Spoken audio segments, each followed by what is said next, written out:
The folder came off of the counter like it had been thrown papers fanning across the marble floor of Sterling National Bank, sliding under the feet of 40 strangers. The young banker didn't even watch them fall. He leaned over the counter, looked at the man in the worn canvas jacket, and said it loud enough for the whole lobby to hear. "You need a loan, not respect." The laughter started before the last page settled. Ethan Carter didn't shout. He knelt down, picked up every sheet, and told his 8-year-old daughter he was sorry she had to see that. What nobody in that building knew, not the banker, not the manager, not the guard reaching for his radio, was whose name was on the deed to the floor they were standing on. Comment the city you're watching from, so I can see how far this story travels. Subscribe and stay with me, because what happens next took 3 months to unravel. The alarm went off at 4:40 in the morning, same as it had for 9 years, and Ethan Carter shut it off before the second beep, so it wouldn't wake his daughter down the hall. He sat on the edge of the bed for a minute in the dark. That was a habit he'd picked up after Sarah died, a full minute doing nothing, letting the day arrive instead of chasing it. His accountant would have told him it was the most expensive minute in the state of Ohio. Ethan didn't care. Some things you don't put a rate on. He made coffee black. He made 2 lunches, one of which he wouldn't eat. He put a note in the smaller one. "You're braver than you think." Dad, the same 9 words he'd been writing since she was in kindergarten, because she'd told him once that she read it at the lunch table when the noise got too loud. At 6:15, Lily came out of her room, already dressed, backpack on, hair mostly brushed. "You're up early, kiddo. You said I could come with you today." I said maybe. You said maybe in the voice that means yes. Ethan laughed into his coffee. "I've got to work on that voice." "It's too late," Lily said, climbing onto the stool. "I already cracked it." She was 8 years old, and she talked like a woman of 40, and every single time she did it, Ethan felt his wife standing behind him in the kitchen. Sarah used to say, "Cracked it exactly like that." Same flat little landing on the end of the word. Their daughter had been 3 when Sarah died. 3. There was no way she remembered. And yet... "Where are we going anyway?" Lily asked. "Downtown. A bank." "Are we getting money?" "No." "Are we giving money?" Ethan reached over and tapped the end of her nose. "We're listening?" "To what?" "To how people talk to each other when they don't think it matters." Lily considered that. "That sounds boring." "It's the least boring thing in the world," Ethan said. "Eat your toast." The truck was a 2009 Ford with 214,000 miles on it and a driver's door that only locked if you lifted it while you pushed. Ethan had been offered a new one, offered technically 41 new ones, by a dealership group whose financing his company had underwritten, and he'd said no every time. And every time the man on the phone had laughed like it was a bit. It wasn't a bit. It was the truck he'd been driving when Sarah got sick. It was the truck he'd slept in outside the hospital for 11 nights because visiting hours ended at 8 and he couldn't make himself drive home to a house with her coffee cup still in the sink. You don't trade that in. You just don't. He wore the jacket for the same reason. Canvas brown elbows worn through to the lining, a burn mark on the right cuff from a welding job in 2004. His head of corporate communications had once asked him very carefully if he'd consider a refresh of the personal presentation before a photo shoot. Ethan had said, "Sure, refresh the photo shoot right out of my calendar." They stopped for gas on Route 42. Lily counted the pumps out loud. Ethan stood there with the nozzle in his hand and thought about the folder on the passenger seat. It was 3/4 of an inch thick, and it had taken his people 4 months to assemble, and it had started with something almost too small to notice. A ratio. Branch 14, the downtown flagship on Whitaker Street, the one with the marble and the brass and the mural of the founders, was approving small business loans at a rate that looked perfectly normal from a distance. But when his analyst broke it out by zip code, then by first-time applicant, then by whether the applicant had walked in versus applied online, something ugly crawled out from underneath the numbers. If you walked in the front door of Branch 14, looking like money, your application moved. If you walked in the front door of Branch 14, looking like Ethan Carter, Your application went into a queue that, statistically speaking, was a hole in the ground. Not a rule. Nothing in writing. Nothing you could put in front of a regulator. Just 140 small decisions a day, each one deniable, each one shruggable, each one made by a person who would swear on their mother's grave they had never discriminated against anyone in their life. And on top of that, complaint records. 41 formal complaints filed at Branch 14 over 18 months. Corporate had a record of 9. Ethan had read that line 3 times. 9. His CFO had wanted to send a team, suits badges, a conference room, a PowerPoint. Ethan had said no. Why not? The man had asked. That's what an audit is. Because the second a suit walks through that door, everybody in the building becomes an actor, Ethan said. You'll get a performance. I don't want a performance. I want a Tuesday. He hung the nozzle up, screwed the cap on, and got back in the truck. Dad, Lily said, you've got your face on. What face? The one where you're thinking about something you're not going to tell me. Ethan started the engine. Eat your apple. They got to Whitaker Street at 9:20. Ethan carried the folder under his arm. Lily carried her backpack with the library book she was on chapter 9 of. He held the door for a woman coming out, and she thanked him without looking up, and that was the last normal exchange of the day. Inside the lobby was doing its morning volume. 20-some people, a rope line, 4 teller windows, 3 desks along the back wall where the officers sat, and a security guard by the pillar, a big man 60-ish gray at the temples standing the way. Men stand when they've stood for a living their whole life. Ethan took a number from the machine. B42. He and Lily sat on the bench by the window. 6 minutes later, a man in a charcoal suit came through the door talking on his phone, and a young banker crossed the entire lobby to meet him. Handshake, laugh, hand on the shoulder. Mr. Halloway, I didn't know you were coming in. No, don't wait, come on back. The man in the charcoal suit had not taken a number. Ethan looked at the machine, then at the man's back disappearing down the hall. Then he took out a small notebook, the kind you buy at a hardware store, spiral 40 pages, and wrote one line. 926. No number taken. Lily leaned over. What's that? Notes. For what? For remembering. Why don't you just remember? Because Ethan said people are very good at telling you that you remembered it wrong. The young banker's name was Chase Winslow, and he was 28 years old, and he had, by his own frequent telling, the highest new account numbers of any officer in the region for 3 quarters running. He came back into the lobby at 9:41, glanced at the rope line, and called out, B39, 39. An old man stood up slowly from the second bench. He had a manila envelope in one hand and a cane in the other, and he had to plant the cane twice before he trusted his knee. Chase watched him cross the floor with an expression that Ethan would think about for a long time afterward. It wasn't cruelty. Cruelty would have been easier to write up. It was waiting. The way you wait at a red light. Morning, the old man said. I've been in twice about this. Okay, and what's this regarding? They're taking a payment out twice. Same payment, same day twice. Been doing it since March. Have you filed a dispute? I filed too. Okay, and did you get a case number? The old man opened the envelope with hands that had been broken more than once. Big hands. Concrete hands.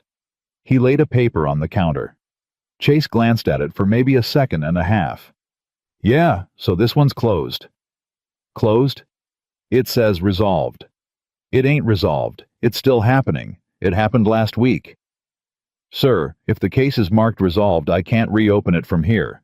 You'd have to call the 800 number. I called the 800 number. The 800 number told me to come here.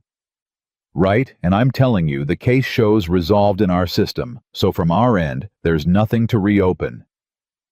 The old man stood there. Ethan watched his shoulders go down about half an inch. Not anger, something worse. The specific defeat of a man who has been through this loop enough times to recognize the shape of it. Son, he said, I poured half the sidewalk you walked in on. 38 years. I'm not trying to steal from you. I'm trying to tell you your machine is broke. Sir, I understand you're frustrated. Don't do that. But there's nothing further I can do today. 14 seconds of silence. Ethan counted them. Then the old man picked up his paper, folded it in thirds, put it back in the envelope, and walked out. Cane plant step. Cane plant step. All the way across that marble floor, and not one person in the building watched him do it except Ethan Carter and an 8-year-old girl who had stopped reading her book. Ethan wrote in the notebook, 944, B-39. Resolved. He said 38 years. His hand wasn't quite steady. He noticed that and made a note of it too in the private ledger he kept where nobody could read it.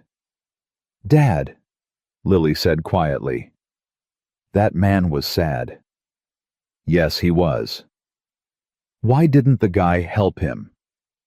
Ethan thought about how to answer that honestly to a child, which is the only way worth answering anything to a child. Because helping him would have been hard, he said, and nobody was going to make him do the hard thing. At 10:05, a woman came in with 2 kids, a boy about 4 and a girl still in a car seat carrier that she set on the floor by her feet because there was nowhere else to put it. She got to the window.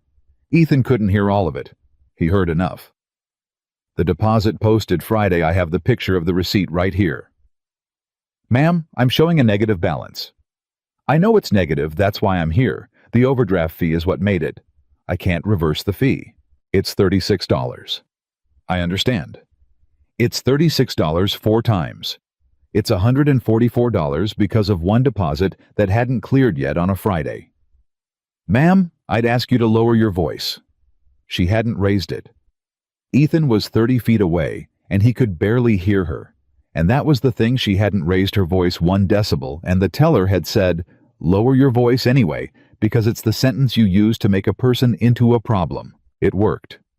She lowered it.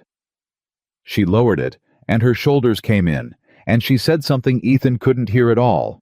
And then she picked up the carrier and took the 4-year-old's hand and left. The 4-year-old said loudly, Mommy, are we poor? And every single person in that lobby heard it, and every single person in that lobby looked away, and Ethan Carter felt something start to burn in his chest that had nothing to do with money. 10:11 he wrote. Told her to lower her voice. She hadn't. Lily was looking at him. Dad, your jaw's doing the thing. I know. Are you okay? No, Ethan said. But I'm going to be. B-42. Ethan stood up. That's me. He crossed the lobby with the folder under his arm and put it on the counter in front of Chase Winslow. Chase looked at him. It took about a second and a half. Same second and a half he'd given the old man's paper. The jacket. The boots. The truck keys on a ring with a bottle opener. The 8-year-old trailing behind with a library book. Ethan watched the assessment happen. He'd been watching it happen his whole life. He'd been watching it happen since he was 19, with a busted hand, and it never got faster or slower. It was always about a second and a half, and at the end of it, a door either opened or it didn't. It didn't. Okay, Chase said. What can I do for you? Not a question. There was no question mark anywhere in the sentence.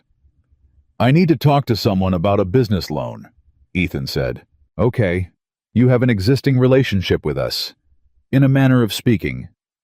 Chase's mouth did something small. Meaning no. Meaning it's complicated. Sir, it's actually not complicated at all. It's a yes or a no. Do you have accounts with Sterling National? Yes, Ethan said. I do. Under what name? Carter, Chase typed. Ethan watched him type. 4 keystrokes and a click. Which is not enough keystrokes to search anything, and Ethan knew it, and that told him more about branch 14 than any of the 4 months of data in the folder under his hand. I'm not seeing it. You didn't look. The air changed. It's a real thing that. Ethan had felt it in job sites and boardrooms and hospital hallways, the little pressure drop when somebody decides to stop being polite. Chase leaned back an inch and let his eyes go flat. Excuse me. I said you didn't look. You hit 4 keys. There's 100,000 Carters. Sir, I'm not being smart with you, son. I'm telling you what I saw. Okay. Chase pulled the folder toward himself with 2 fingers, the way you'd move something wet. What is this? That's what I came to discuss. He flipped it open. Ethan let him. That was deliberate. Ethan had thought about it in the truck. The top 40 pages were exactly what they looked like.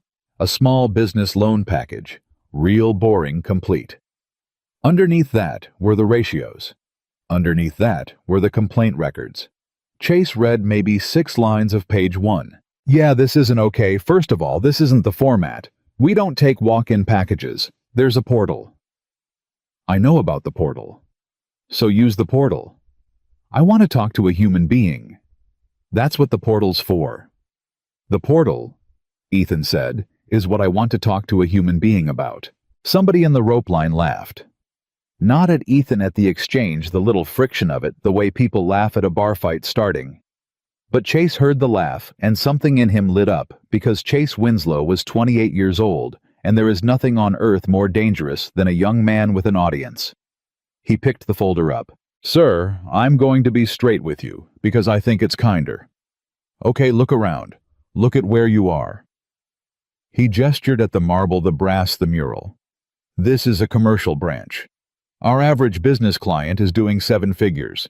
I'm not saying that to be, I'm saying there are places that do what you're trying to do. There's community lenders. There's the credit union on 5th. They're good at this. This right here. He tapped the folder against his palm. This is a swing you're taking because somebody told you anybody can walk in anywhere, and somebody lied to you. Are you finished? I'm trying to save you a day, man. Are you finished? And Chase smiled. Ethan would remember the smile. You know what, he said. Yeah, I'm finished. And he let the folder go, not through it, he'd say later, over and over in a deposition to a lawyer. To his mother, he let it go off the edge of the counter, and 3/4 of an inch of paper hit the marble and went everywhere, under the rope line, under the bench, under a woman's shoe. And he said it. You need a loan, not respect. The lobby laughed. Not everyone. Ethan would be precise about this for the rest of his life, because precision was the only thing that kept a man honest when he was angry. Not everyone laughed. Maybe 11 people laughed. 2 of them stopped almost immediately. One young woman at the 3rd teller window went absolutely white and put her hand over her mouth. But 11 people laughed, and the sound went up into that beautiful ceiling and came back down, and for about 4 seconds, Ethan Carter stood in the middle of 140 years of marble, while strangers enjoyed him.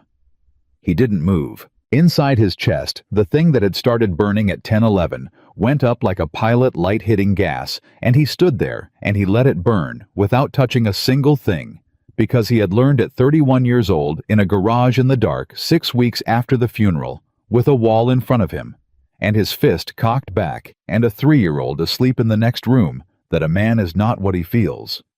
A man is what he does in the 4 seconds after. He turned around. Lily was standing by the bench. She hadn't moved either. Her book was against her chest, and her eyes were enormous, and her chin was doing the thing it did, that tiny tremor, the exact one Sarah's used to do, and Ethan Carter crossed that lobby in 8 steps and went down on one knee in front of his daughter. Hey. Dad. Hey. Look at me. I'm okay. They laughed. I know. Why are you okay? And that right there was the hardest question Ethan Carter had been asked in 9 years, and it came from an 8-year-old in public on a Tuesday. Because they don't know me, he said. And you can't be hurt by a stranger's opinion of a man he's never met. That's not true. Ethan almost laughed. God, she was Sarah's kid. No, he admitted. It's not entirely true. It hurts. But I want you to watch what I do with it. Okay. Not what I feel. What I do. You watching. She nodded one hard nod. I'm sorry you had to hear that, he said. You shouldn't have had to hear that. That's on me, not on you, and not on him either. I brought you here, so that's mine. Then he stood up, and he turned around, and in front of a lobby that had gone very quiet, Ethan Carter got down on both knees on the marble floor of his own bank and picked up every single page. It took 90 seconds. Nobody helped him. That's not true. 2 people helped him. The security guard by the pillar came off the wall and crouched down and gathered up the pages that had gone under the rope line and handed them over without a word. Ethan looked at his name tag. R. Hollis. There was a small pin on his lapel, faded the kind they give you when you come home from a place that doesn't give you much else. "Thank you," Ethan said. "Yes, sir," Ray Hollis said. And then quieter, not moving his mouth much. "Page 11's under the bench." The other person was the young teller from the third window who had come out from behind the counter without permission and picked up 4 pages and put them in Ethan's hands with her whole face on fire. "I'm so sorry," she whispered. "I'm so sorry, sir." "What's your name?" "Callie." "You don't have anything to be sorry for, Callie." "I do, though." Her voice cracked on it. "I've been here 8 months, and I do." She went back to her window. Ethan watched her go. He squared the pages on the counter. He tapped them once on the edge the way you do. And Chase Winslow, who had been standing there through all 90 seconds with his arms folded and his weight on one hip, said, "You done." Ethan looked at him for a long moment. "Almost," he said. And then he did the thing that nobody in the building expected, the thing that broke the whole day open. The thing Chase Winslow would try to explain to 17 different people and never once get right. He walked back to this bench, and he sat down. He didn't argue. He didn't demand a manager. He didn't say, "Do you know who I am?" Which was the sentence sitting in his mouth like a hot coin. The sentence he could have spent right there to buy every drop of that young man's blood. He sat down on the bench with his daughter, and he opened his hardware store notebook, and he clicked his pen. And he started writing. Chase watched him for a second. Then he laughed one syllable to the room, an invitation, and turned back to his screen. "Whatever, man." But he checked. Twice in the next 10 minutes, Ethan saw him check. Because there is a thing in the back of the human animal that knows when it has made a mistake long before the front of it does, and Chase Winslow's back brain was sitting up right now going, "Why isn't he leaving?" By the pillar, Ray Hollis had not gone back to the wall. He was standing at a slight angle now, and his eyes went from the young banker to the man on the bench to the folder and back. Ray had been watching men his whole life. It was the job. And what he was watching now was a man in a burned cuff jacket writing down times. Times, not complaints. Times. At 10:52, Chase called out B44. At 11:15, a woman with a walker was told the ADA entrance was around the side, which it was not. At 11:31, a man was asked for 2 forms of ID to cash a check drawn on the branch's own account. At 11:48, the branch manager, Diane Pruitt, came out of her office, took one look at the man in the canvas jacket, who had been sitting on her bench for 2 hours and 11 minutes writing in a notebook, and said the words that would end her 22-year career. "Is he going to be a problem?"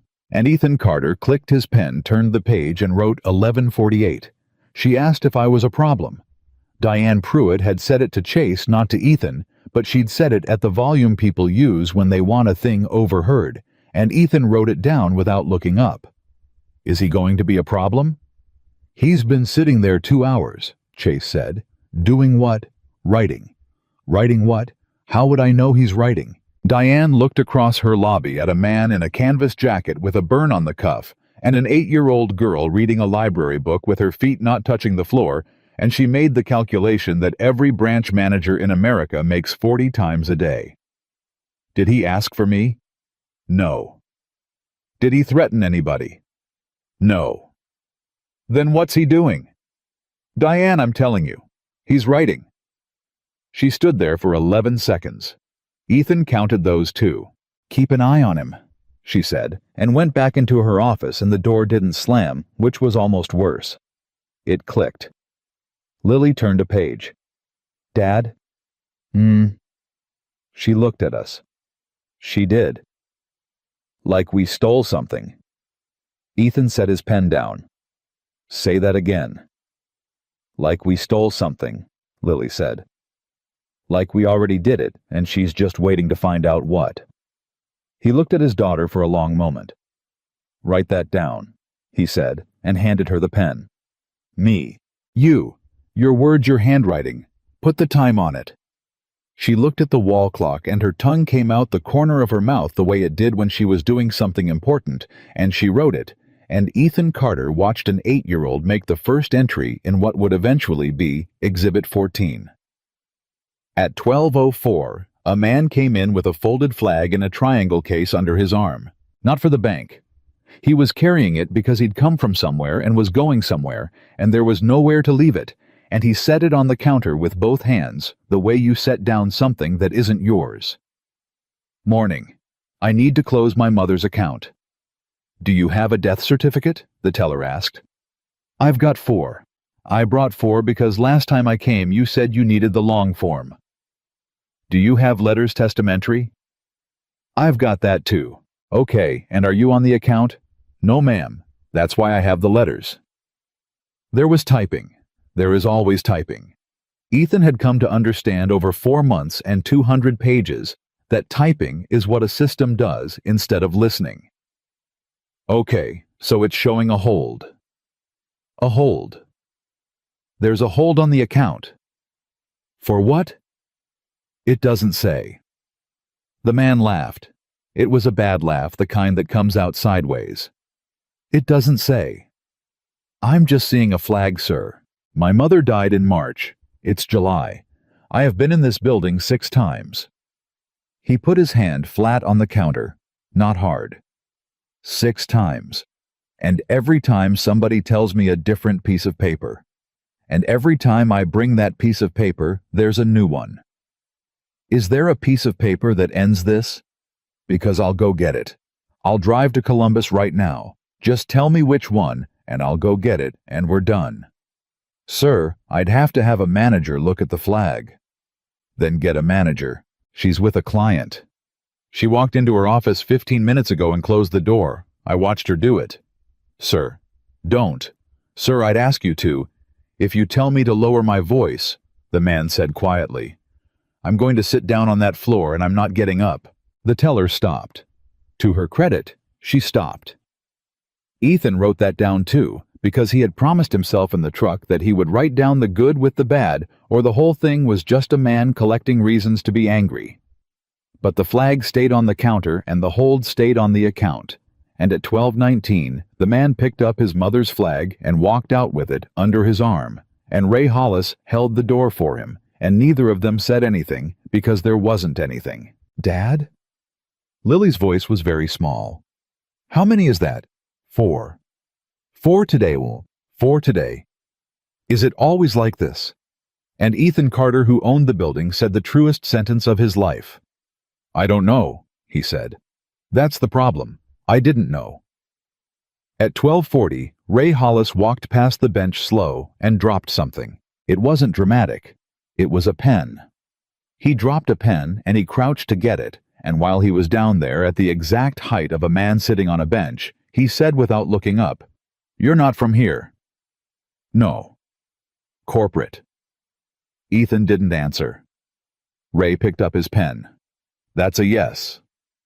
That's a pen on the floor. Uh-huh. Ray straightened up and adjusted his belt and looked out at the lobby the way he'd looked at it for 11 years. 12:40. She takes lunch at 1. Whatever you're writing, write faster. He walked on. Lily leaned over. Dad, did that man just help us? I think that man just risked his job, Ethan said, for a stranger. Put a star next to his name.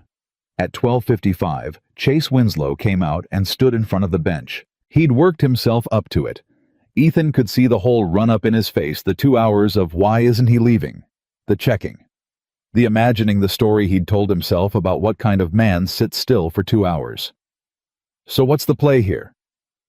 Ethan looked up. I'm sorry. The play. What is it? You want a settlement? You want a viral clip? Chase glanced at Lily, and something ugly came into his mouth. Is that why she's here? Ethan set the notebook down on the bench, deliberately, both hands free. Say the rest of it. I'm just saying, man, I've seen it. Guy brings a kid, guy makes a scene, guy waits around for somebody to say the wrong thing. It's a business model. You already said the wrong thing, Ethan said. 2 hours and 40 minutes ago. Nobody had to bring a kid for that. That's okay. Okay. Chase held his hands up. You know what, that came out worse than I meant. No, it didn't. Excuse me. It came out exactly how you meant it. You just didn't like how it sounded outside your head. Ethan picked the notebook back up. That's the whole thing, son. That's the entire thing. Everybody in this building is fine with what they think. It's the audio that bothers them. Chase stood there. And then because he was 28, and because a man who is losing an argument reaches for the biggest rock he can find, he said, "You want to know why I said it?" "Sure, because it's true." He leaned in a little. "You want respect, respect's not free, man. Nobody gets respect for showing up. My father showed up. He showed up for 31 years at a plant that closed on a Thursday with a fax. He showed up so hard he had a stroke in the parking lot at 54. You know what showing up got him? A folding chair at a job fair." Chase's voice had gone somewhere he hadn't planned. "So no, I don't hand out respect at the door. In here you earn it. You bring me numbers, I'll bring you a chair. That's the deal. That's the only honest deal in this building, and everybody's too soft to say it out loud." The lobby was quiet. Ethan Carter looked at this young man for a long, long moment. "What was his name?" he asked. Chase blinked. "What? Your father. What was his name?" "Why?" "Because you just told me the most honest thing anybody said to me all day," Ethan said.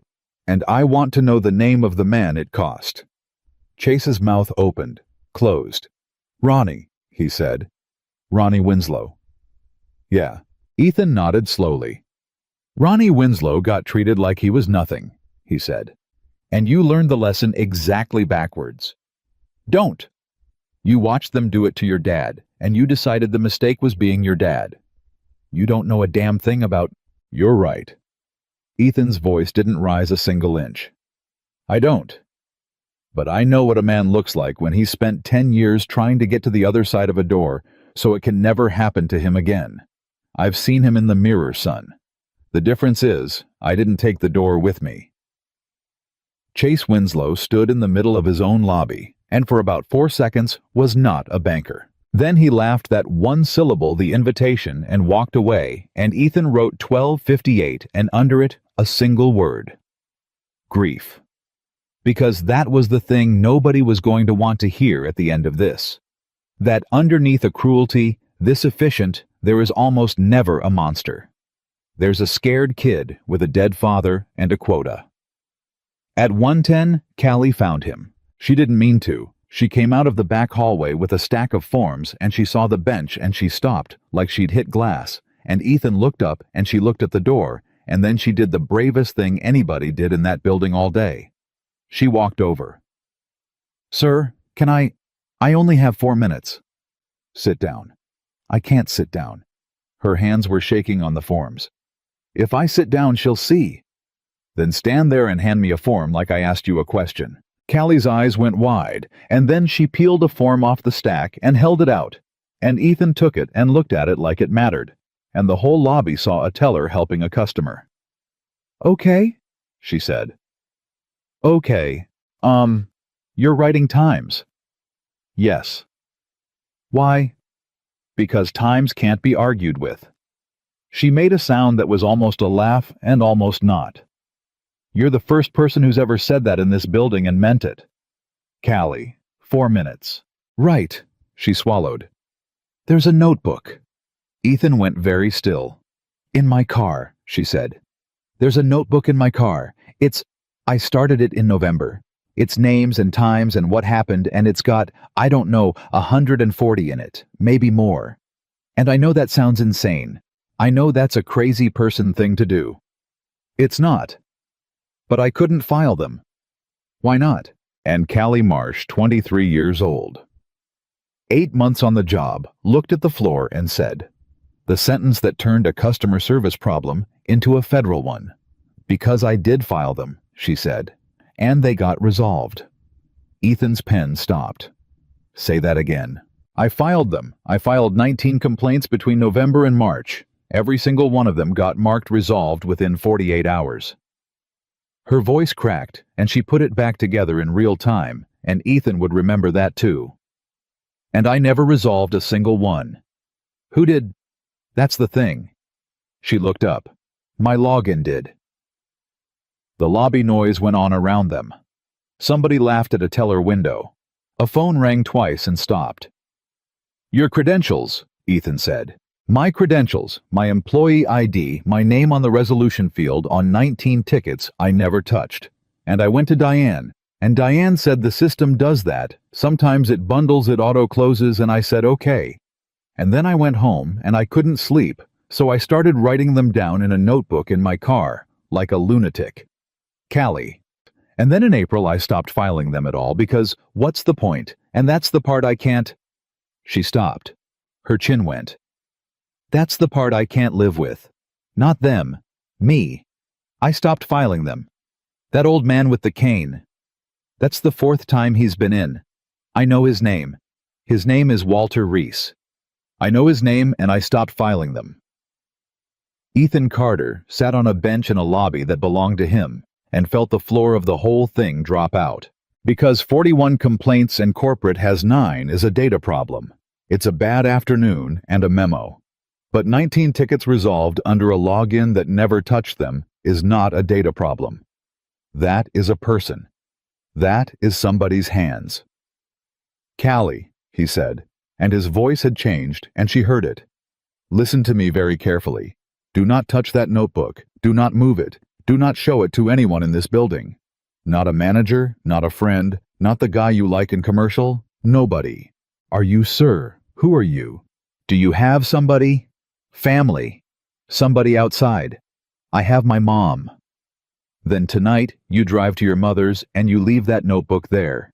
And you tell no one you spoke to me. "You're scaring me." "Good," Ethan said. "Be scared for about 12 hours. Then don't ever be scared here again." Her 4 minutes were up. She'd been standing for 6. "Sir?" She was already turning. "The last one. The 19th one." "What about it?" "It didn't close in 48 hours, Callie said. "It closed in 9 minutes. And she walked back to window 3. At 1:26, Ethan Carter did something he had not done since he'd walked through the front door. He took out his phone, not to make a call.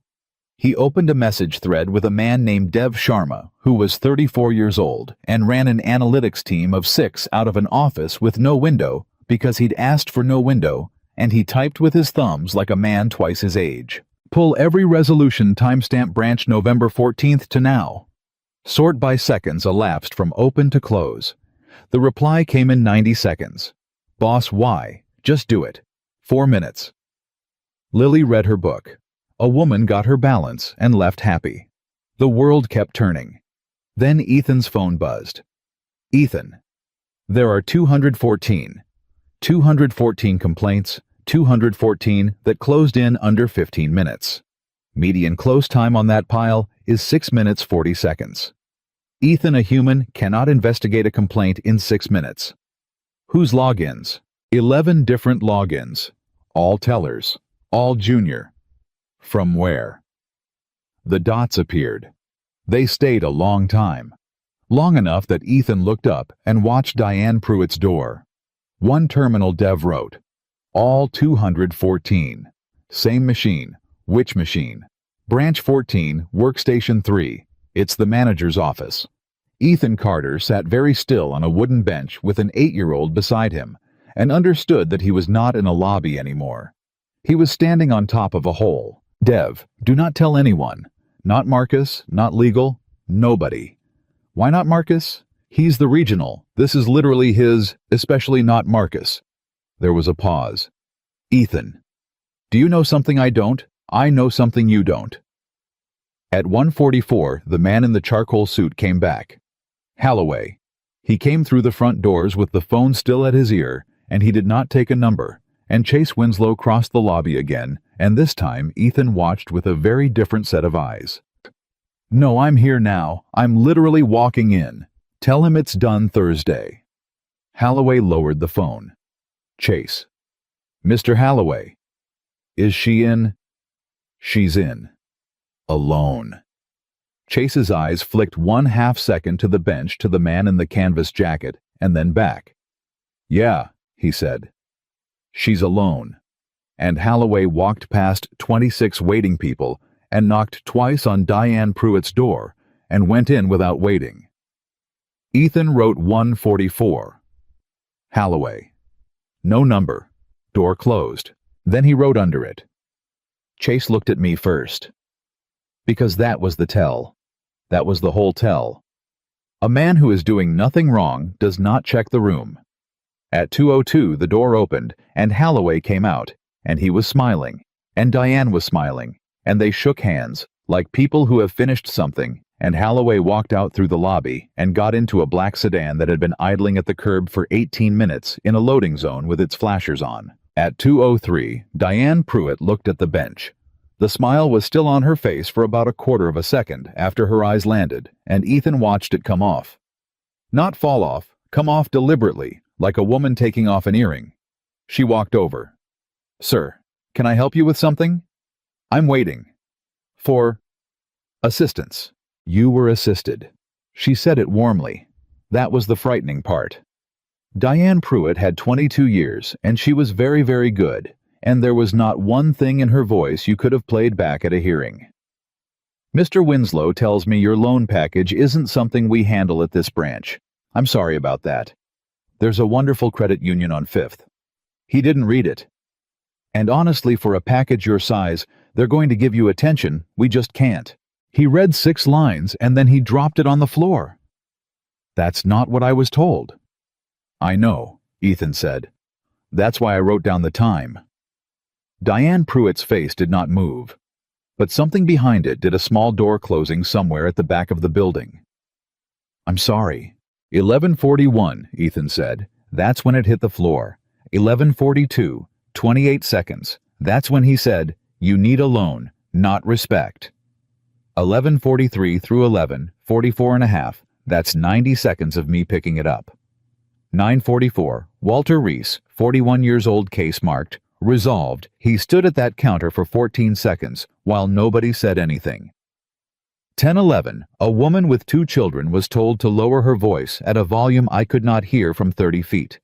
12:19, a man carried his mother's flag out of here for the 6th time. Ethan looked up at her. 1:44, Mr. Holloway did not take a number. The silence went on long enough that a teller 2 windows down stopped typing. "Sir." Diane said, "Are you recording this?" "No." "Because Ohio's a one-party state, so if you are..." "I'm not recording. I'm listening." Ethan closed the notebook. "That's what I told my daughter this morning when she asked what we were doing here. She said it sounded boring." Diane's eyes went to Lily, just for a moment, and Lily, 8 years old, feet not touching the floor, looked right back at her and did not blink, and something in Diane Pruitt's chest went cold, because in her 22 years she had learned to read a lobby, and a child does not look at you like that unless she has been told the truth about you. "I'm going to have to ask you to conclude your business," Diane said. "I haven't started it." "Sir, you want to know what my business is?" Ethan stood up. He didn't loom. He stood the way a man stands when he's about to leave a room, and Diane Pruitt actually stepped back half an inch and hated herself for it. "My business," he said, "is a man named Walter Reese, who poured your sidewalk, and who is going to get double debited again on the 1st of next month unless somebody in this building types 4 words into a box. 4 words. That's it. That's my whole business. That's not... Do you want to know why he can't get it fixed?" "Sir, that customer's account is private, and I'm not going to..." "Because his complaint closed in 6 minutes," Ethan said. Diane Pruitt stopped breathing. It was very small. If you weren't watching for it, you'd have missed it entirely. A half inhale that didn't go anywhere. And Ethan Carter had spent 30 years watching men and women across tables, and he saw it land like a rock in a pond. 6 minutes, he said again. Do you know how long it takes to investigate a double debit, Diane? I don't either, but I know a person can't do it in 6 minutes, and I know 214 of them closed in under 15. Who are you? There it was, second time in an hour. The question the whole day had been walking toward. And Ethan Carter, who could have ended it right there, who could have said 7 words and watched 22 years fall off a woman's face, did not say them, because he wasn't done listening. I'm a guy with a notebook, he said and sat back down. At 2:15, Diane Pruitt went into her office and closed the door and did not come out for 11 minutes, and when she came out, her hand was shaking and her voice was perfect. Ray Hollis came off the pillar. Ma'am. The gentleman by the window. Yes, ma'am. He's been here 5 hours. 4 hours 52. Diane's head turned. Excuse me. He came in at 9:20, Ray said. It's 2:12. That's not what I asked you. No, ma'am, it isn't. At 2:30, she tried something else. She sent Chase. Sir, we're going to need the bench. For what? There's a group coming in. A group? A community group. Ethan looked around the empty half of the lobby. Where are they going to sit, Chase? That's not... You just made that up, right now, in front of me. Ethan wasn't angry. That was the thing that was breaking Chase Winslow apart hour by hour. The man was not angry.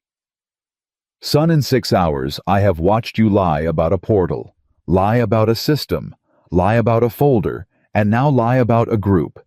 Do you hear it? When it comes out, do you hear it at all anymore?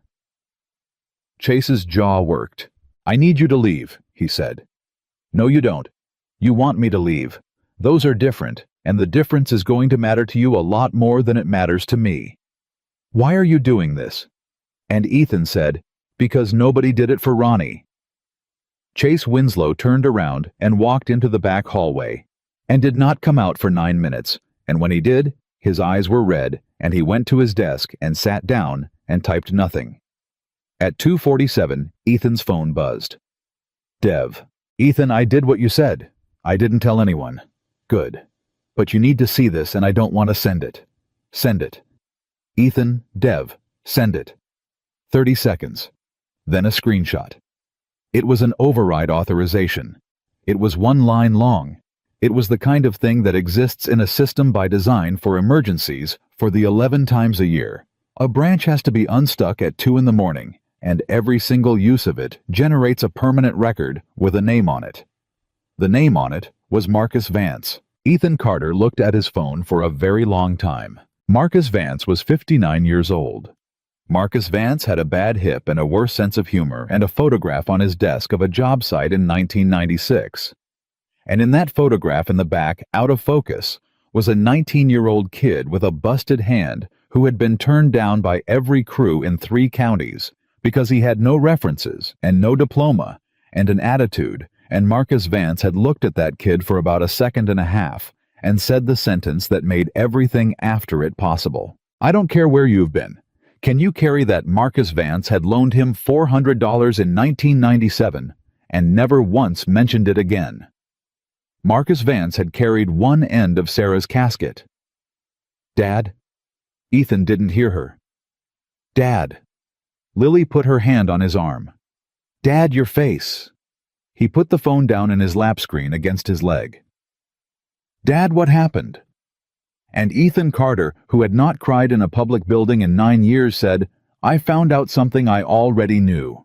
What does that mean? It means his voice was doing something, and he took it back hard.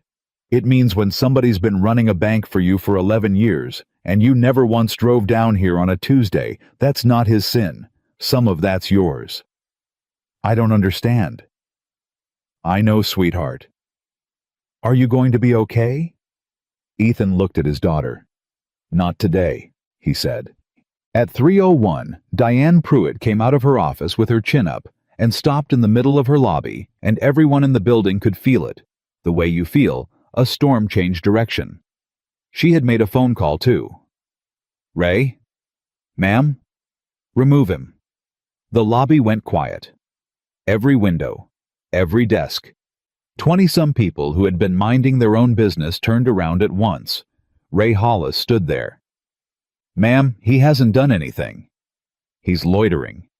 He's a customer with a number. He is not a customer. He is a man on a bench, and I am telling you." "He took B-42, Ray said. "It's on the machine. You can print it." Diane Pruitt turned and looked at her security guard the way you look at a chair that just spoke. "Ray, I am giving you a direct instruction." "Yes, ma'am, you are." "Then do it." And Ray Hollis, 61 years old, 11 years on that floor, a man with a faded pin on his lapel, and a daughter in nursing school and $840 in his checking account, said, "No, ma'am." Somebody at window 3 made a small sound. "You understand what you're doing." "I've got a pretty good idea." "You're done here." "Yes, ma'am," Ray said. "I expect I am." And Diane Pruitt turned to the young banker at the desk and said, "Chase, call the police." And Chase Winslow, who had a dead father and a quota and 6 hours of a man not being angry at him, looked at the phone on his desk and did not move. "Chase." He picked it up, and behind him on the bench, Ethan Carter stood and put his notebook in his jacket pocket and said, "Ray, it's all right." "Sir, it's all right. Let her make the call." He looked at Diane Pruitt across 40 feet of marble, and his voice was the quietest it had been all day. "I want it on the record. I want the time on it." Then he took out his phone and he dialed one number and he said 6 words into it. "It's me. Bring all of them." He put the phone back in his pocket and sat down again. That was what undid Diane Pruitt. Not the call. The sitting. "Who did you just call? My people." "Your people. Diane." Ethan said her name the way you'd say it to someone you'd known a long time, and she flinched at it. "You've got about 9 minutes. I'd use them." "Use them for what?" "For whatever it is you're going to say later. Get it straight now while it's quiet." At 3:04, Chase Winslow was still holding the phone against his ear with his finger on the hook. "Chase?" "It's ringing," he said. It wasn't ringing. He hadn't dialed. Diane didn't know that, and Ethan did. And Ethan didn't say a word because a man gets exactly one chance to find out what he is, and you don't take it from him by narrating. "Tell them we've got a male 50s refusing to leave them, Diane. And he's been agitating customers." "Diane, he hasn't agitated anybody. He's been sitting there. He is disturbing my—" "He picked up his own papers off the floor," Chase said, and his voice broke in the middle of it, and everybody heard. "Nobody helped him. Not one person in this whole building helped him, and he said thank you to the guard." The lobby didn't move. "Hang up the phone," Diane said. "You told me to—" "Hang up the phone, Chase." He hung up the phone. He'd never dialed. He sat there with his hand on it and his eyes wet, and 26 people watching him, and he understood for the first time in his adult life that he had been standing on the wrong side of a door for 6 years and had thought it was a career. At 3:07, Ray Hollis took his radio off his belt and set it on the counter. "Ma'am, I'm going to need to say something." "Not now. It'll only take a second." He straightened up, and he did it the way men do who spent their 20s learning to do exactly that. "In 11 years, I've walked 17 people out of this building. Every single one of them I could tell you what they did. This is the first time I couldn't finish the sentence. Ray, I swear to God, that's all. That's my whole statement." He picked the radio back up. "I'm going to stand by the door now because that's my post and there's people trying to come in." At 3:09, Callie Marsh closed her drawer. Nobody had told her to. She just closed it and counted it and locked it and stood there behind window 3 with her hands flat on the counter, and if you'd asked her what she was doing, she couldn't have told you. At 3:11, the first car pulled up outside. Not a limousine. Ethan had never owned a limousine in his life. It was a gray Suburban with a rental sticker in the back window, and a man got out of the passenger side with a laptop bag and no jacket and his badge already out, and he did not look at the marble or the brass or the mural. He looked at the bench, and then he stopped walking right there on the sidewalk and put his hand over his mouth for a second, Because Dev Sharma had been on the phone with his boss for 6 hours across 4 months, and he had never once in 3 years seen Ethan Carter sit anywhere for 5 minutes. The second car came in behind it, then a third, then 2 more. At 3:12, a woman at the second window said out loud to nobody, "Are those ours?" At 3:13, the front door opened, and Dev Sharma walked into branch 14 of Sterling National Bank, carrying a laptop bag, and behind him came 11 people, and then 9 more. And then a woman in her 60s with a legal pad and a face like a closed drawer. And the room did the thing rooms do when the temperature drops 30 degrees at once. Nobody announced anything. That was the worst part Diane Pruitt would say later in a room with a court reporter in it. Nobody said a word. They just came in, and they kept coming in, and they went to the walls, and one of them went and stood in front of the server closet like it was a door on a plane. Dev crossed the lobby. He stopped in front of the bench. He looked at the canvas jacket, and the burn on the cuff, and the 8-year-old with a library book, and the hardware store notebook, and his voice came out about half the size he'd planned. "Boss. Dev. You've been here since 9:20. 9:20. Dev's throat moved.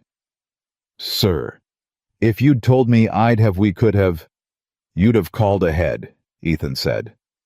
"And I'd have gotten a performance." "Yeah." Dev laughed wet. "Yeah, you would have. Did you bring it?" "I brought all of it. Everything." "Ethan," Dev said quietly, "I brought the terminal." At 3:14, Diane Pruitt walked into the middle of it with her hands out, because 22 years had taught her that whoever speaks first owns the room. Excuse me, can I ask what this is? Because I don't have any notice of is this an audit? Because there's a protocol, and I haven't received any." The woman with the legal pad turned around. "Diane Pruitt." "Yes." "Helen Okonjo, I'm outside counsel." Outside for who?" "For the audit committee of the board." Helen didn't blink. "Ma'am, I need you to step away from your office." "That's my office." "I understand that. I have client files in..." "Ma'am." Helen's pen didn't move. "That's exactly why I need you to step away from it." At 3:16, Diane Pruitt looked around her lobby for somebody to save her, and there was nobody, and she understood that in the last 12 minutes she had become a woman, standing in a building she no longer worked in. So she went to the last thing she had. She turned around, and she pointed at the bench, and she said at the top of her voice to 26 customers and 31 strangers in suits, "That man has been harassing my staff for 6 hours." Mud, and the whole room turned to look at the bench. And Ethan Carter stood up. He didn't hurry. He tucked the notebook in his pocket, and he took his daughter's hand, and he walked out into the middle of that floor, and he stopped about 8 feet from Diane Pruitt.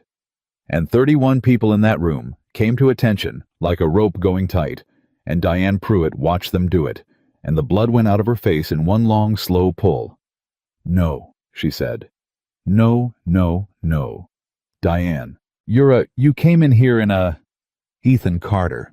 He put his hand out. "We've met. Twice. Regional conference in Columbus 2019 and once at the Christmas thing at the Hyatt. You told me a story about your mother's ring." Diane Pruitt did not take his hand. She couldn't. Her arm was not receiving mail. "You're not..." Her voice had gone up into a register that didn't belong to her. "You're a contractor. I've seen that you're in the annual report. You're page 4. Ethan agreed. "It's a bad picture. I hate that picture." Behind her, a young man at the first window said, "Oh my God," and sat down on the floor. Chase Winslow had not moved. Chase Winslow was standing at his desk with both hands flat on it, and his mouth was open, and he was doing the math, and the math was going through him like a nail. 11:41, 11:42, 28 seconds. "Mr. Carter?" Diane started. "Not yet." "I want to explain." "Diane, not yet." He wasn't cold. That was what she'd never get over. There was no ice in it at all. "You're going to want to explain for about 3 days. I'm going to let you." Not out here. He turned. Chase. Chase Winslow's head came up like a man at his own sentencing. Come here. The lobby of Branch 14 watched a 28-year-old walk 20 feet across a marble floor, and it took him roughly a year. He stopped. He couldn't get his eyes up past the burn mark on the cuff. Sir, What time is it? Chase blinked. What?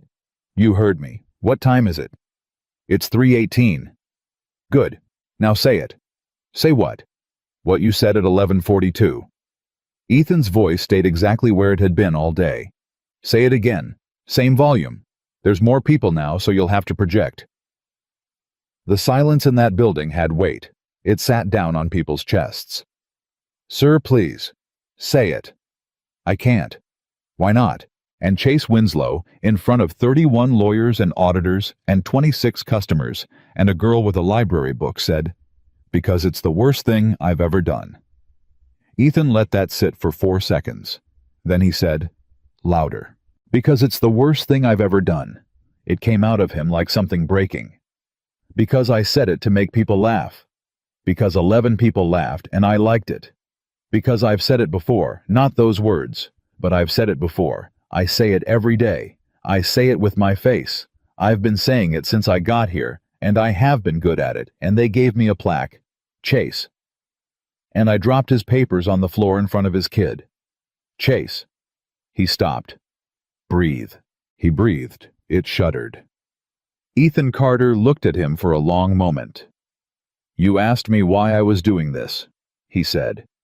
You want the real answer? Chase nodded. Because I'm the reason you exist, Ethan said. The room did not understand. Chase didn't either. But Helen Okonjo's pen stopped moving because Helen Okonjo had read the file. Sit down, all of you. Ethan raised his voice for the first time in 6 hours, and it turned out he had one, and it went to the back wall and stuck there. Anybody who wants to leave, leave. Your customers, you don't work for me. Everybody who works for me, sit down. Ray, get the door. Yes, sir. Ray. Sir. You're not fired. Ray Hollis stood there with his hand on the door, and his eyes went somewhere for a second. No, sir, he said. I didn't figure I was. At 3:22, Ethan Carter stood in the middle of a bank he owned and talked to 40 people, sitting on the floor and on desks and against the walls. 9 years ago, he said, I told a room like this one that we were going to grow. And we grew. And I gave you numbers. Because numbers are easy to give. Numbers are the laziest thing a man in my position can hand you, and I handed you numbers for 9 years, and then I went home. Nobody moved.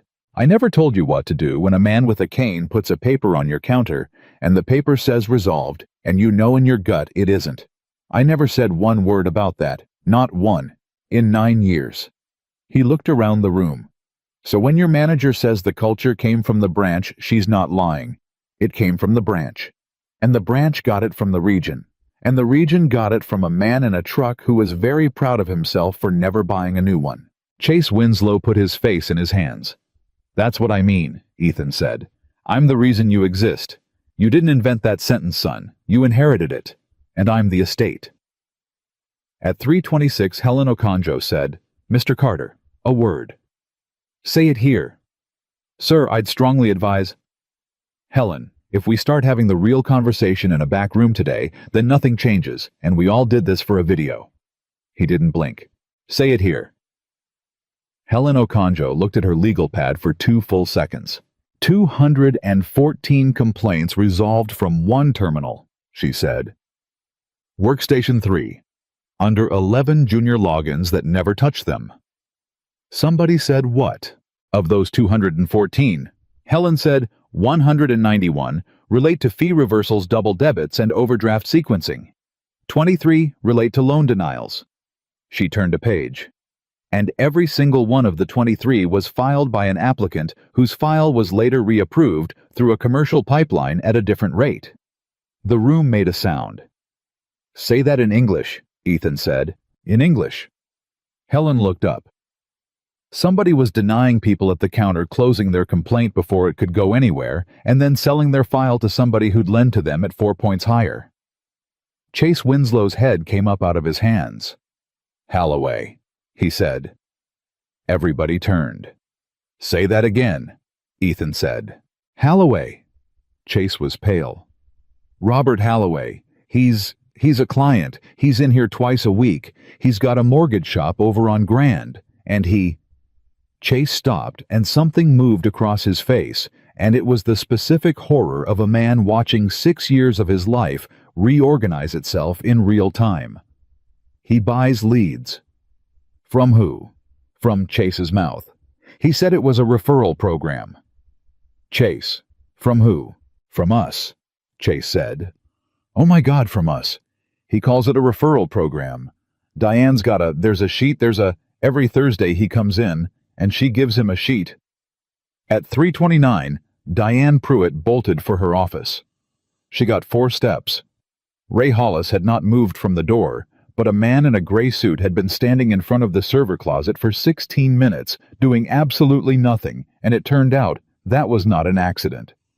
"Ma'am, get out of my—" "Ma'am, I'd stop. Those are my files." "Diane." Ethan's voice cut across the whole lobby. "There's nothing in there." She turned around. "Dev pulled workstation 3 at 3:13, Ethan said. "It's in a car. It's been in a car for 16 minutes. Whatever you were going to do in there, you were going to do it to an empty desk." Diane Pruitt stood in the middle of her lobby with 40 people watching, and something in her collapsed inward, and out of the wreckage came the only thing she had left. "It was $70 a file," she said. "The whole room heard it." "Diane," Helen said sharply, "you should have counsel." $70 a file. She was laughing. It was a terrible sound. "You want to know what I did it for $70 a file? Do you know what this branch cleared last year? 11 million. And I made 94,000, and my bonus was tied to a satisfaction score. And the satisfaction score was built out of complaints, and every complaint that stayed open cost me—" She stopped. She had to. "You built it," she said, and she was looking at Ethan. "You built a machine that paid me to make them disappear, and then you drove here in a truck so you could be sad about it." The silence went on a long time. "Yes?" Ethan said. Diane blinked. "Say that again?" "I said yes." He didn't move. "You're right. Not about the $70. You could have quit. 14 people at this branch could have quit, and one of them did something better than quitting, and she's standing at window 3, and her name is Callie Marsh, and she's been writing it all down in her car since November because nobody in this company gave her anywhere else to put it." Every head in the building turned to window 3. Callie Marsh went the color of paper. "So no, Diane, you don't get the machine defense," Ethan said.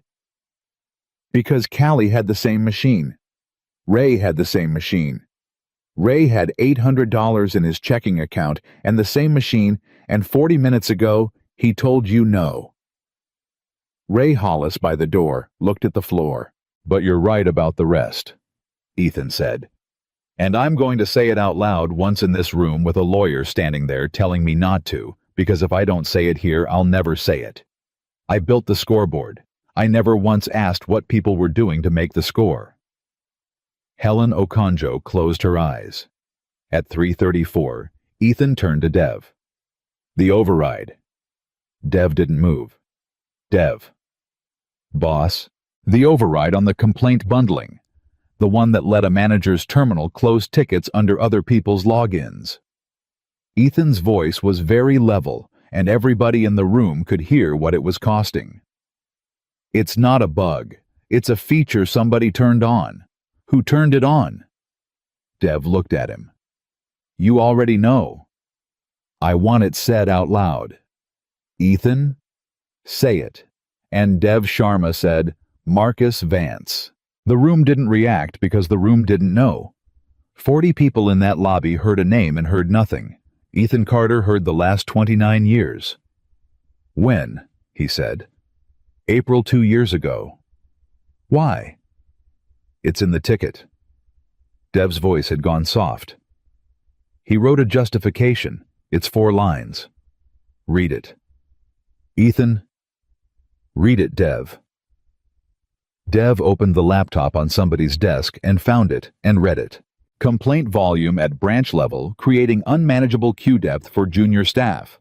Requesting temporary bundling authority at manager terminal to reduce backlog. 6-month sunset. Dev stopped. Keep going. That's the 4 lines. There's a 5th.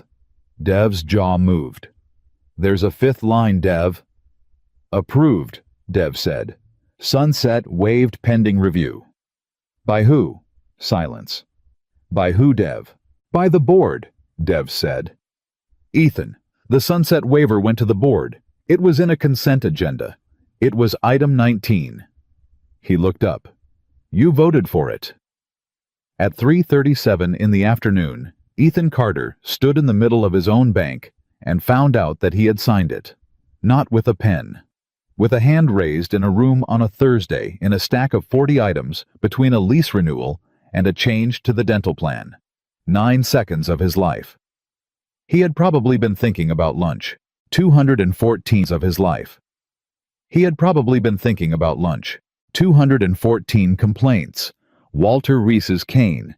A folded flag going out a door 6 times. Mommy, are we poor? Item 19. Dad. He didn't hear her. Dad. Lily was pulling on his hand with both of hers. Ethan Carter looked down at his daughter, and 40 people watched a man who owned $11 billion of other people's money get held up by an 8-year-old. You said, Lily said, that a man isn't what he feels. The lobby was so quiet, you could hear the HVAC. You said it in the garage, she said. You said you don't remember, but I do. You said a man is what he does after. Ethan Carter's mouth moved, and nothing came out. So what are you going to do after? Lily said. At 3:39, Ethan Carter got down on one knee in front of his daughter for the second time that day, in front of everybody, and said, watch. Then he stood up. Helen? Sir? Nobody's fired today. The room made a noise. Nobody's fired today, Ethan repeated. Because if I fire 11 people this afternoon, then in 6 weeks there's 11 new people standing in the exact same spots doing the exact same thing. And every one of you gets to go home tonight thinking the problem left in a car. It didn't. It's item 19. It's a consent agenda. It's me. He turned. Diane Pruitt is suspended. Paid. Effective now. Paid, somebody said. Paid, because if I make her broke today, she lawyers up tomorrow, and I never find out who else took $70 a file, and I would rather know than feel good. He looked at Diane. You'll be interviewed under counsel. If you tell Helen everything, Diane, including Thursdays, that's the last kindness I've got for you, and it's not for you. It's for Walter Reese. Diane Pruitt made a sound and put her hand over her mouth. Halloway. Helen looked up. Sir. His files. All of them. Every loan he's written off a sterling lead in 4 years. That's a subpoena conversation. Then have it. Sir, if we hand that to a regulator before we've Helen. Ethan looked at her. I want you to hear the actual instruction, because I'm only going to say it once, and you're going to want it in your notes. I'm not asking you to manage this. I'm telling you to hand them everything before they ask, including the part that ends with my name on item 19. Helen Okonjo put her pen down. Mr. Carter, she said, I have to advise you on the record in front of these witnesses that is the worst legal decision I've seen a principal make in 19 years. Noted. You will pay a fine. You will personally be deposed. There is a real chance you lose your seat over this. Helen.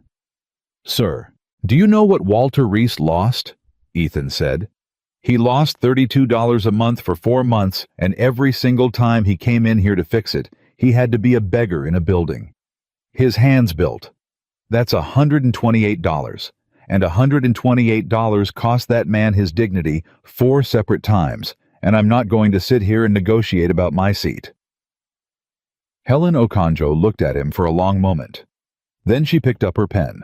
I'll need the branch's Thursday calendar going back 4 years, she said.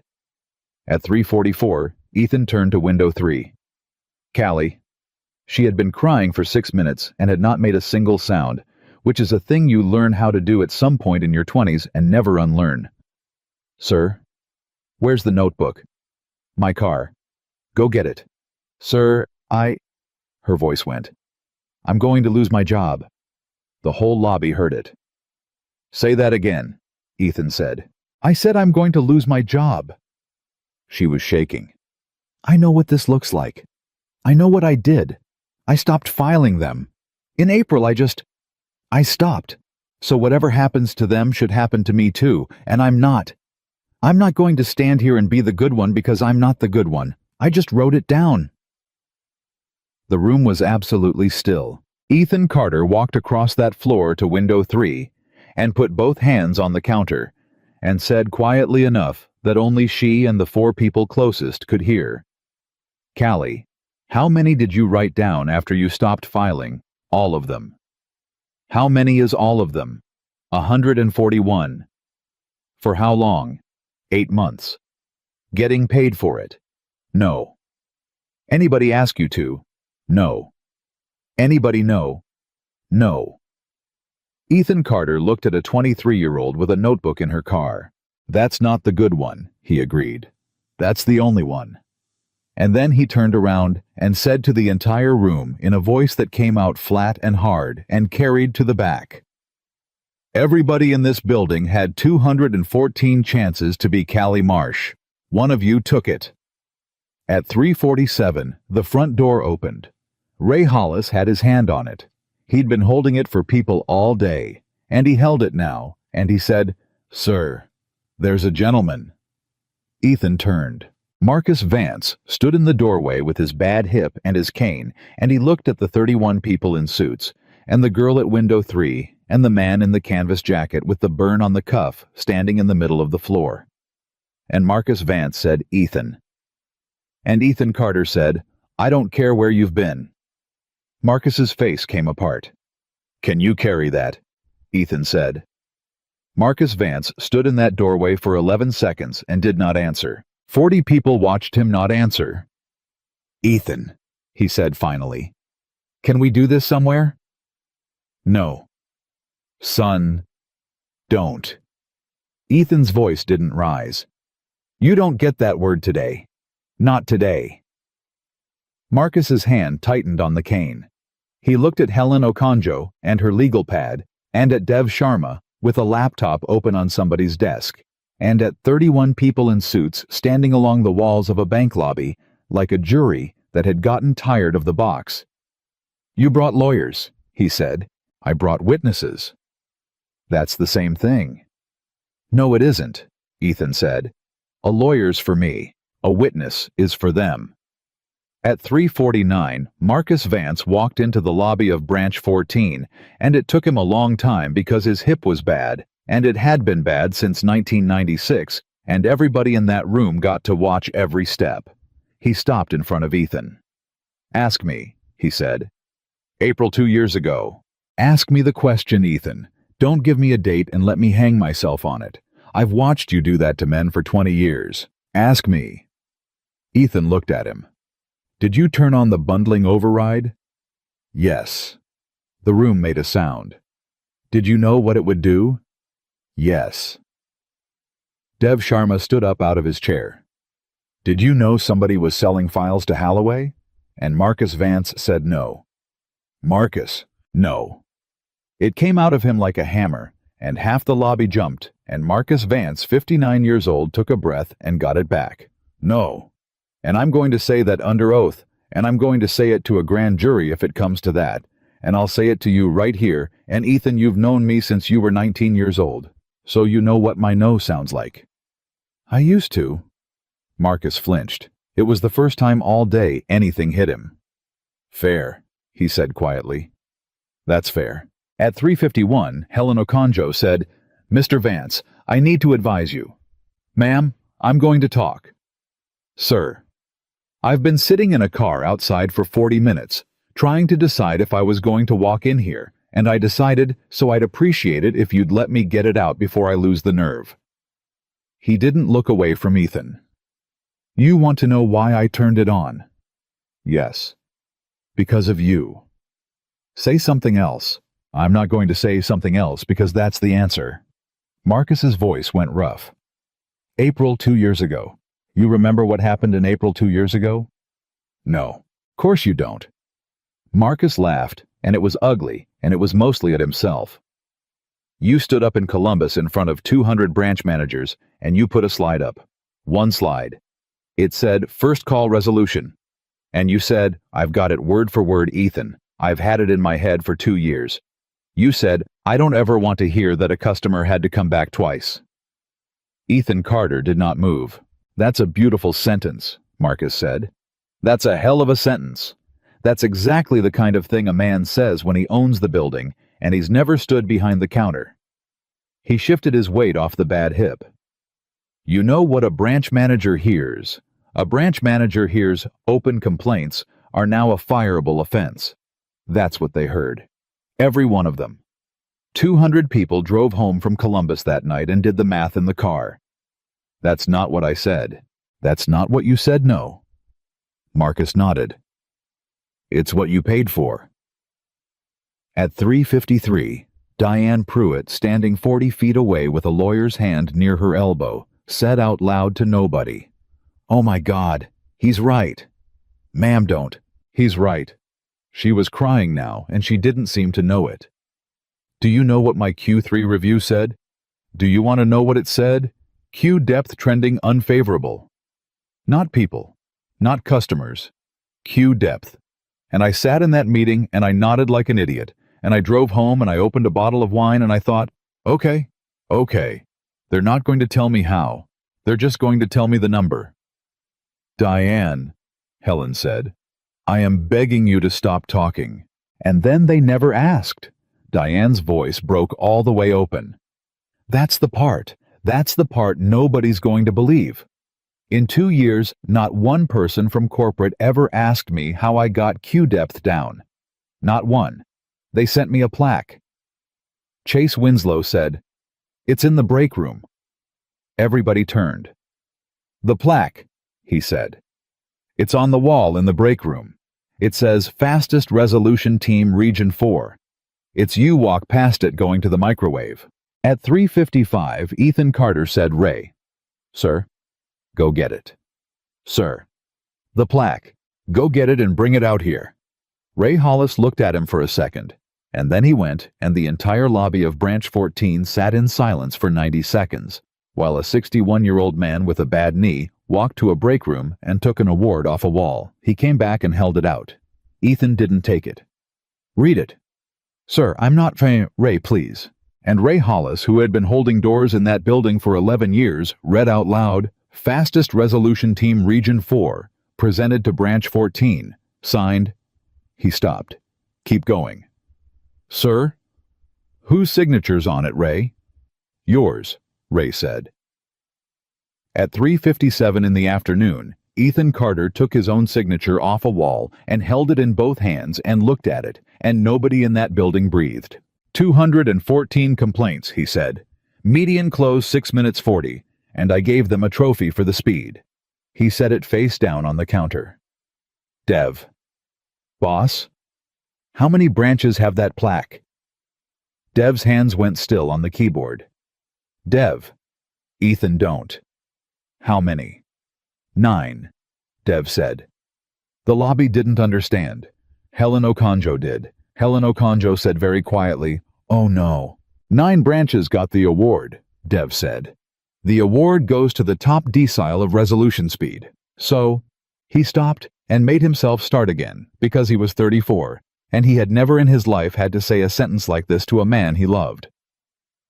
"So the 9 fastest branches in the company are the 9 branches we should be looking at first, and I already ran it. On the way here, in the car. You ran it in the car. I ran it in the car. And..." Dev looked at his screen. "It's not 214, he said. "It's 4,106. Somebody in the back of the lobby said, "Jesus." At 3:59, Ethan Carter put his hand flat on the counter and leaned on it. Just for a second. Just his weight for 1 second, and Lily saw it and moved, and he straightened up before she got there and put his hand on her head. "I'm all right," You're not. No, he agreed. But I'm standing. Marcus Vance was watching them. That's her, he said. Ethan didn't answer. That's Sarah's girl. Marcus. I carried her mother, Marcus said. I want it in the room. I want it said in the room because everybody here's about to decide I'm a villain, and I'd rather they knew what they were deciding about. He looked around the lobby at all of them. I carried that man's wife to her grave. I carried one end. And 2 years ago, I turned on a switch that ate 4,000 complaints so I could keep 200 managers from getting fired for a number he made up in a slide deck. His voice went. And I want you all to understand something because none of you are going to understand it, and I need to say it anyway. I didn't do it to hurt anybody. I did it to protect them. From who? Ethan said. From you. At 4:01, the lobby was so quiet you could hear the clock on the wall. Say that again, Ethan said. You want me to say it again? Yes. I turned it on to protect 200 managers from you, Marcus Vance said, because you were up on that stage with your beautiful sentence, and you had no earthly idea what you'd just done. And I sat in the third row, and I watched 200 people go white, and I knew, Ethan, that in 6 months you were going to look at a spreadsheet, and you were going to see Q depth, and you were going to fire people. Not out of cruelty, out of distance, because you were going to be 400 miles away looking at a number. So you lied to me. I gave you the number you wanted, Marcus roared, and the whole room jumped, and his cane came off the floor and hit it again. That's what everybody in this company has been doing for 9 years. You want to know the culture, Ethan? You want to know what the actual culture is. It's not that they hate poor people. It's that they're all terrified all the way up, and every single person in this building has one job, and the job is give the man the number. That's it. That's the whole job. And you never once, not once, got in that stupid truck and drove down here on a Tuesday to find out what the number cost. Ethan Carter stood there. I did today, he said. Yeah. Marcus's voice cracked. 9 years late, and it took a kid getting laughed at. That's right. Ethan. You're right, Marcus. Ethan didn't move. You're right, and I'm still going to hand you to Helen, and Helen's going to hand you to a regulator, and you're going to lose everything you built in a company I only have because you loaned me $400 when I was 19. Both of those are true at the same time. That's the part nobody teaches you. Both of them are just true. At 4:04, Marcus Vance said, I know. Do you? I've known since 3 o'clock. I've known since Dev called me. He looked up. You told him not to tell me. He didn't. I found out because I still have the alerts on my phone, Ethan. I've had them for 11 years. Somebody pulled workstation 3 and my phone buzzed and I sat in a parking garage for 40 minutes. And you came in? I came in. Why? And Marcus Vance said, because you'd have come in for me. Ethan Carter's jaw moved. Helen, he said. Sir, Marcus Vance is suspended without pay effective now, and he sits with you tomorrow at 8, and he tells you everything, and he doesn't get a lawyer paid by us, and if you find $1 of Holloway's money in his accounts, you call the U.S. attorney before you call me. Understood. Marcus. Yeah. You said no. I said no. Then I'm going to hope you're not lying to me, Ethan said, for the first time in 2 years. At 4:07, the front door opened. Nobody had been watching it. Every person in that building had their eyes on 2 men standing 8 feet apart in the middle of a marble floor, and the door opened and a voice said, Am I interrupting? Robert Holloway was standing in the doorway with his phone in his hand. He'd left at 2:02. He'd been gone 2 hours. And he had come back because he had left something, and because Robert Holloway had walked into that branch twice a week for 4 years, and had never once in his life considered the possibility that a room could be against him.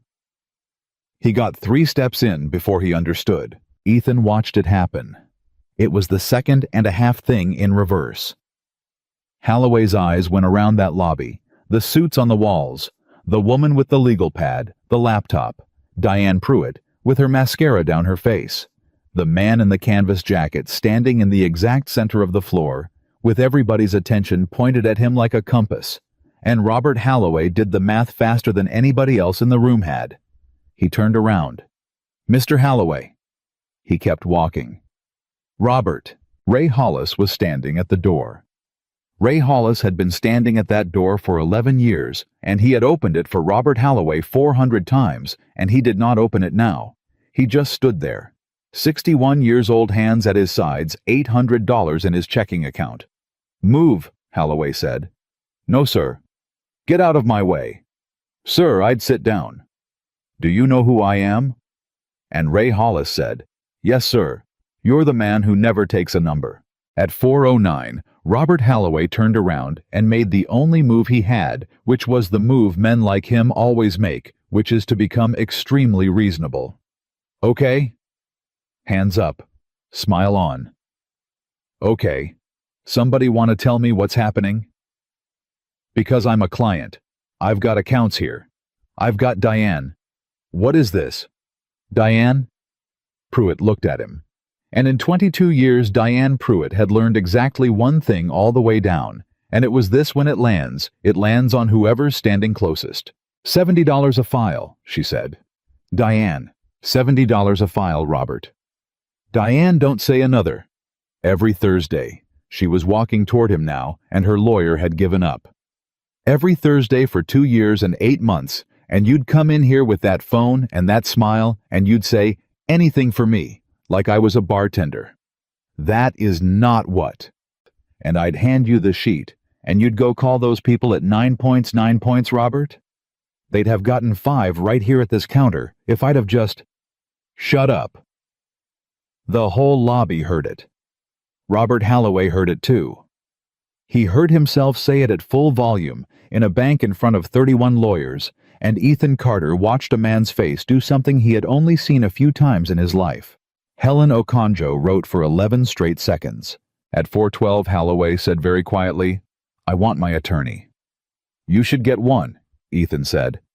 "And who are you?" "Ethan Carter." Holloway laughed. "Sure.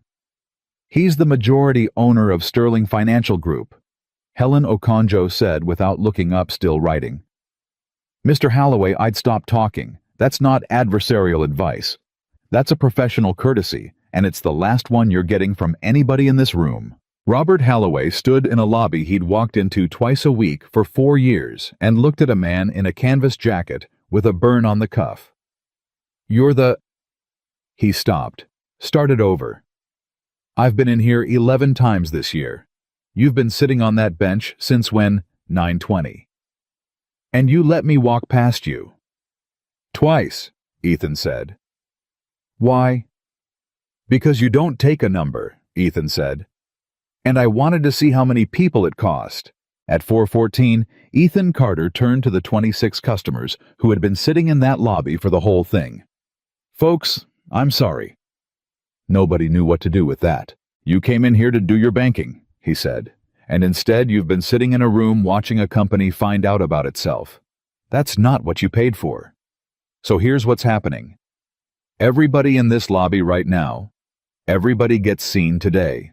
Today. Not the portal. Not the 800 number. Today by a human being. And I don't care if it takes till midnight." Somebody said, "Sir, I just needed a cashier's check." "Then you're going to get the fastest cashier's check in the history of Ohio," Ethan said. "And if it takes more than 4 minutes, I want to know why." At 4:16 he said, "Callie." "Sir." "Come out from behind there." She came out. "I need you to do something, and you're going to hate me for it."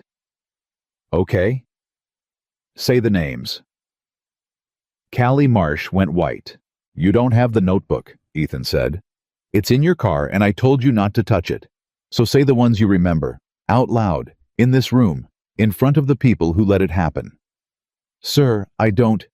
Her voice went. "There's 141. "Then say the ones that kept you up." The lobby of Branch 14 was silent, and a 23-year-old teller who had been on the job 8 months stood in the middle of a marble floor and said, "Walter Reese." She swallowed. "Double debit since March. 4 visits. His wife's on oxygen, and the copay comes out the same day. She stopped. Keep going, Ethan said. Denise Alvarado. Overdraft cascade $144 off one deposit that hadn't cleared. She was in this morning. She had a baby in a carrier. She had a... Callie's face came apart. Her son asked her if they were poor. He said it right there. I heard him. And I gave the next number. Ethan didn't say anything. Anthony Boyd. Callie's voice was shaking so hard now it barely worked.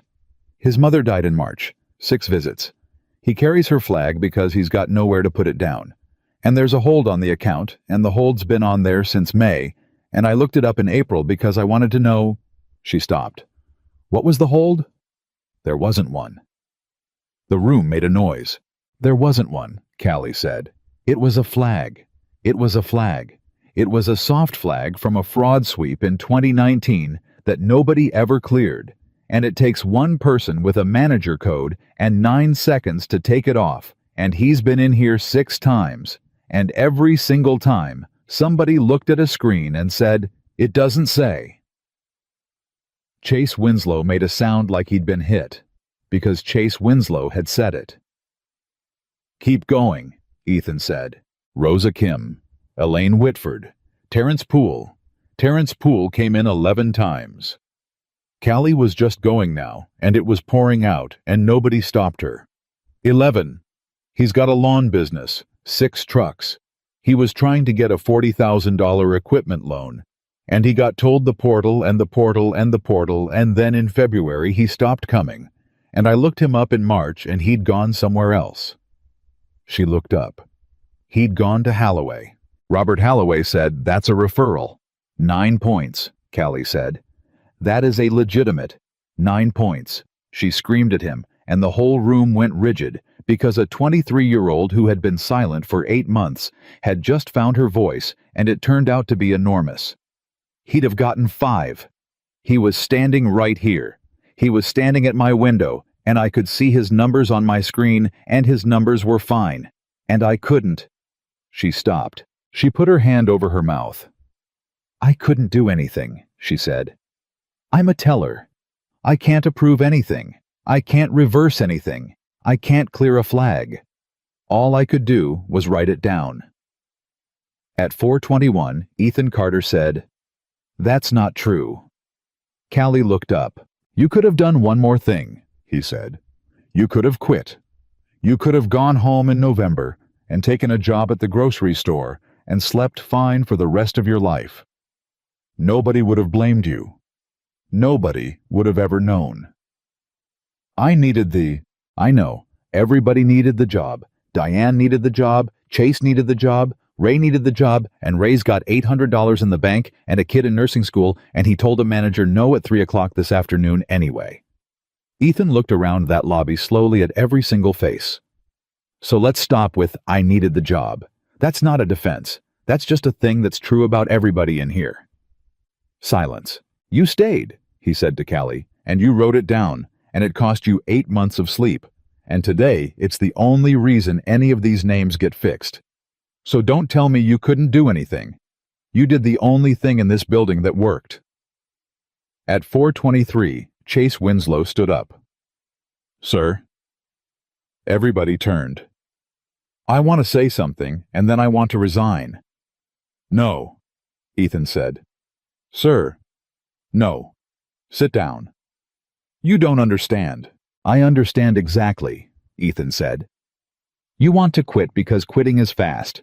Quitting takes 9 seconds, and then you get to be sad about it for the rest of your life and never once have to sit across a counter from Walter Reese." He walked over. "That's not a punishment, son. That's an exit." Chase's mouth was open. "You want to make it right?" "Yes." "You sure?" "Yes, sir." "Then you're going to call Denise Alvarado," Ethan said. "Tonight. You're going to get her number out of the system, and you're going to call her at her house, and you're going to say your name, and you're going to say what you did, and you're going to reverse $144. And Chase..."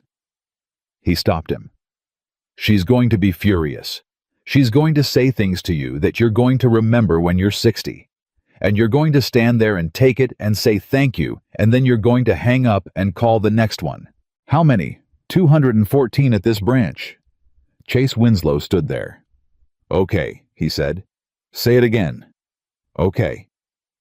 Then that's the job, Ethan said. That's the whole job now. And if you ever want to know what your father was worth, you'll find out on about the 90th call. At 4:26, Chase Winslow sat down at his desk and picked up the phone and started typing a name into a system, and he was crying, and he didn't stop typing. At 4:27, Ethan Carter turned to Marcus Vance one last time.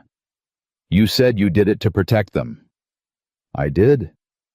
From a man 400 miles away looking at a number. Yes, Marcus. Ethan's voice went somewhere it hadn't gone all day. Walter Reese is 76 years old, and his wife is on oxygen, and he lost $32 a month for 4 months. You know what he did with that 400 minutes he spent in this lobby? Nothing. He got nothing. 4 visits, 4 defeats, and he was polite every single time. He looked at his oldest friend. So which one of them did you protect? Marcus Vance had no answer. That's the thing about protecting people from a number, Ethan said. You always end up protecting the wrong people, every time. Because the number's up here, and the people are down there, and if you stand between them, the only thing you're actually shielding is the man at the top from finding out. Marcus Vance sat down on the bench where a man in a canvas jacket had sat for 6 hours and put his face in his hands. At 4:31, Helen Okonjo said, Mr. Carter, it's 4:30. I need decisions. Go. Diane Pruitt. Suspended paid full cooperation, and Helen, she talks first, she gets the benefit of that. Write it down. Marcus Vance. Suspended unpaid no company counsel. Robert Halloway. Every account frozen tonight, and every file he wrote off a sterling lead goes to the regulator by Friday. Chase Winslow. Stays. On calls. Sir, he's the proximate. He stays. Write down that I overruled you.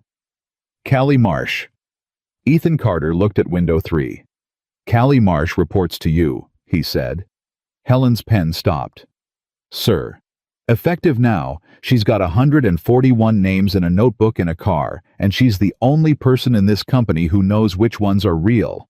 She's not a teller anymore. She's your first call every morning until this is finished. Callie said, I don't, sir. I don't have a degree. You've got a notebook, Ethan said. That's better. At 4:35, Helen Okonjo said the last name on her list. Ethan Carter. The lobby went still. Sir. She said item 19, consent agenda, board vote. If we hand that over voluntarily, you're the story, not Halloway, not Vance, you. It'll be your name and your photograph and the number 4106, and every plaintiff's lawyer in 6 states will have it printed on a poster board by Monday. Ethan Carter looked at his daughter. Lily was standing by the bench with her library book against her chest, and she had been standing there for 7 hours, and she had not asked to go home once. Lily, he said, come here. She came.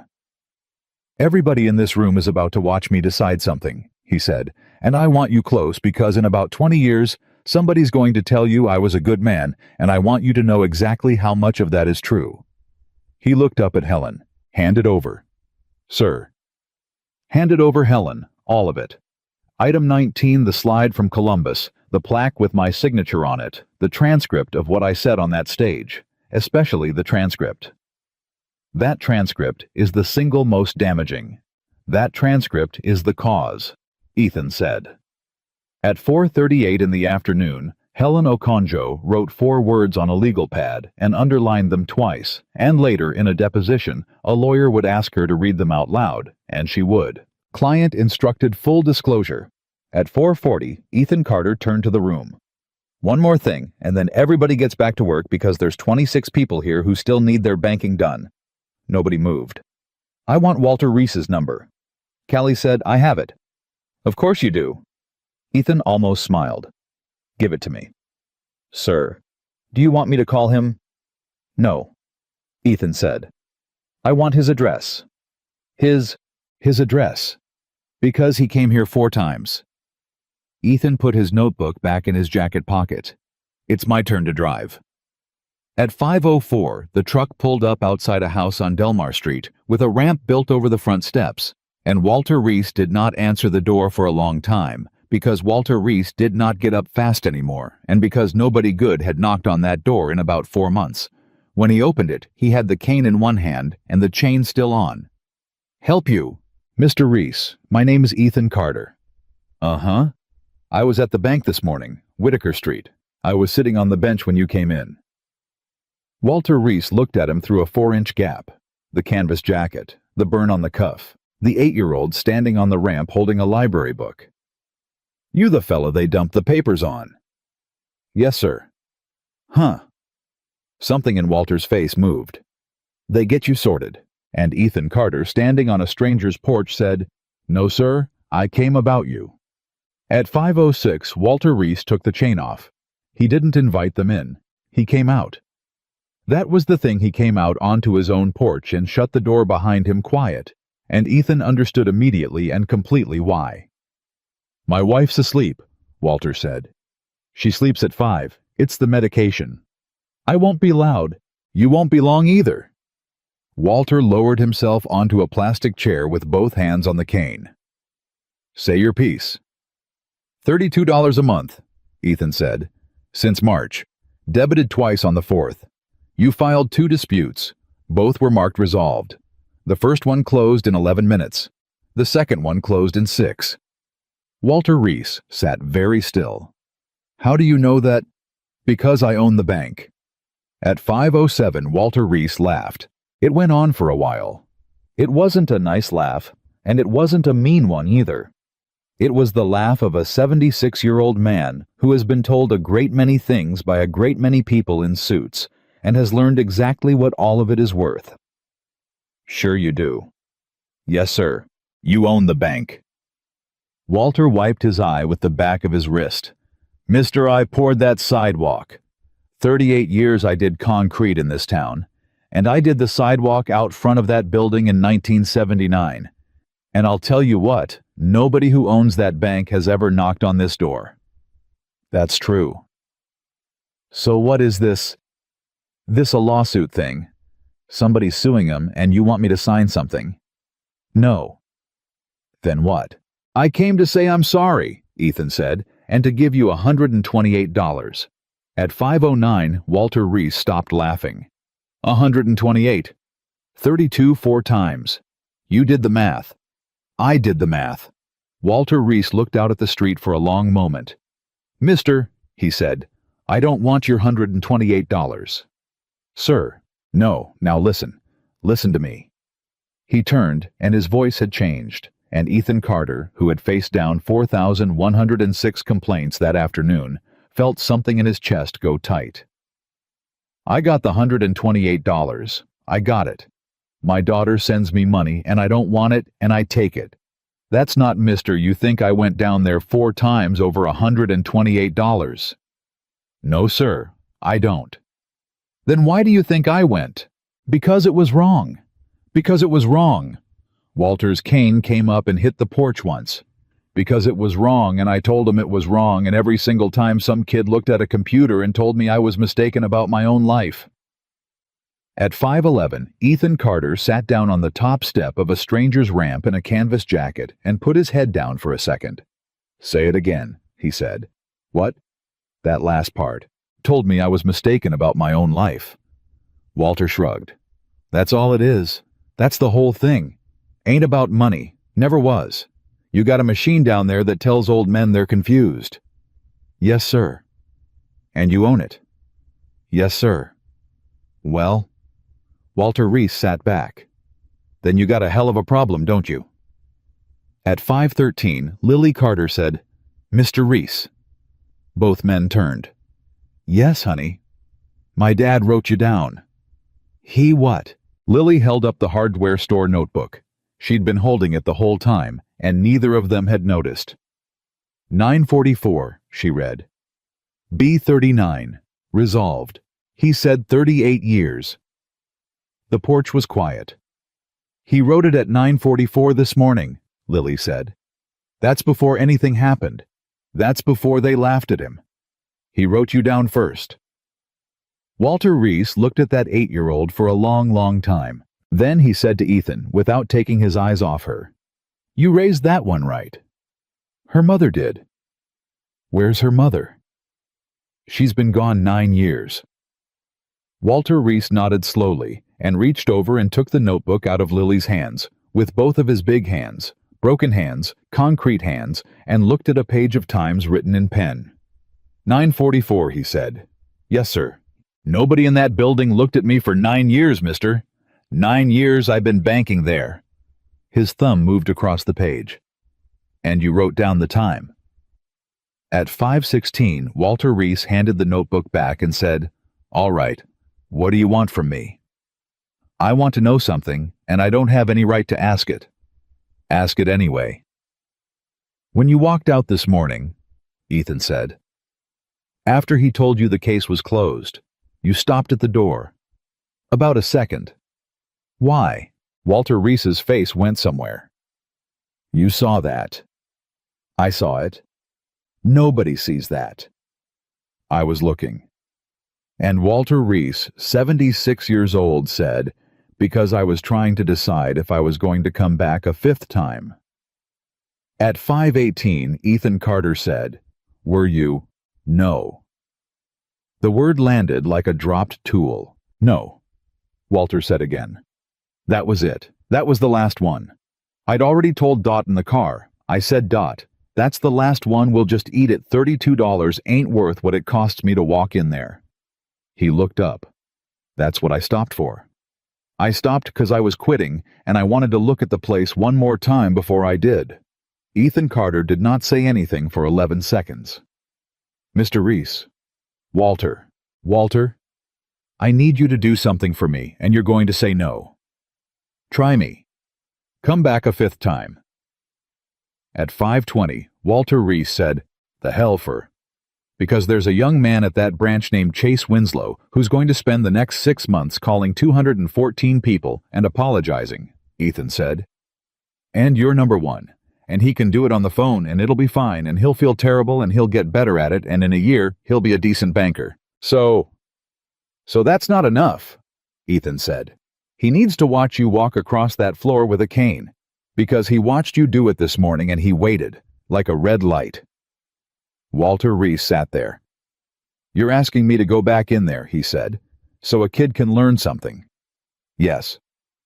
"Mister, I'm 76 years old. I don't owe that boy an education." "No, sir, you don't. So why would I?" And Ethan Carter said, "Because of the next old man."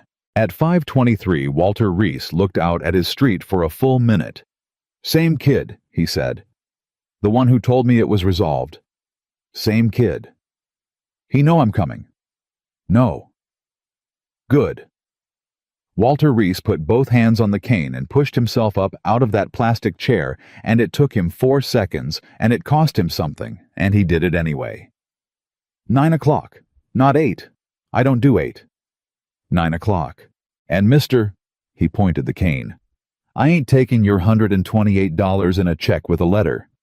If you're giving it to me, you look me in the eye and count it into my hand, and then it's done, and then you don't ever call me again.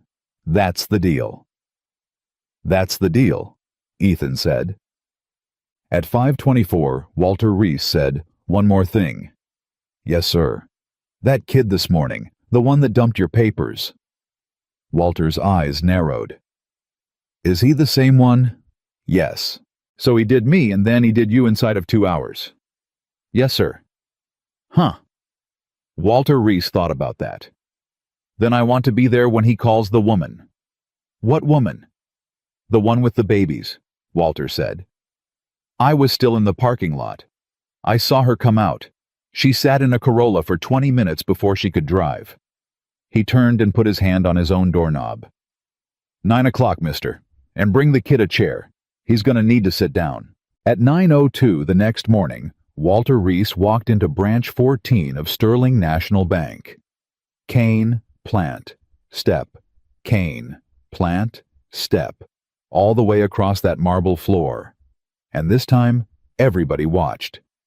Chase Winslow came out from behind his desk before Walter was 6 feet in, and he had been on the phone until 11:40 the night before, and had made 9 calls, and had been screamed at by 4 people, and his eyes were red, and his hands weren't steady.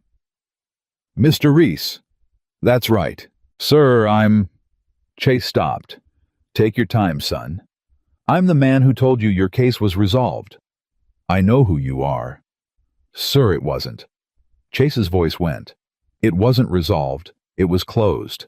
Somebody closed it in 6 minutes from a terminal in that office and put a teller's name on it, and it never got looked at by anybody ever, and I knew that screen said resolved, and I didn't ask one single question about it, because asking questions took time, and I had a number." Walter Reese stood there on his cane. "And you laughed at that man in the jacket." "Yes, sir." "Loud." "Yes, sir, real loud." "In front of his kid."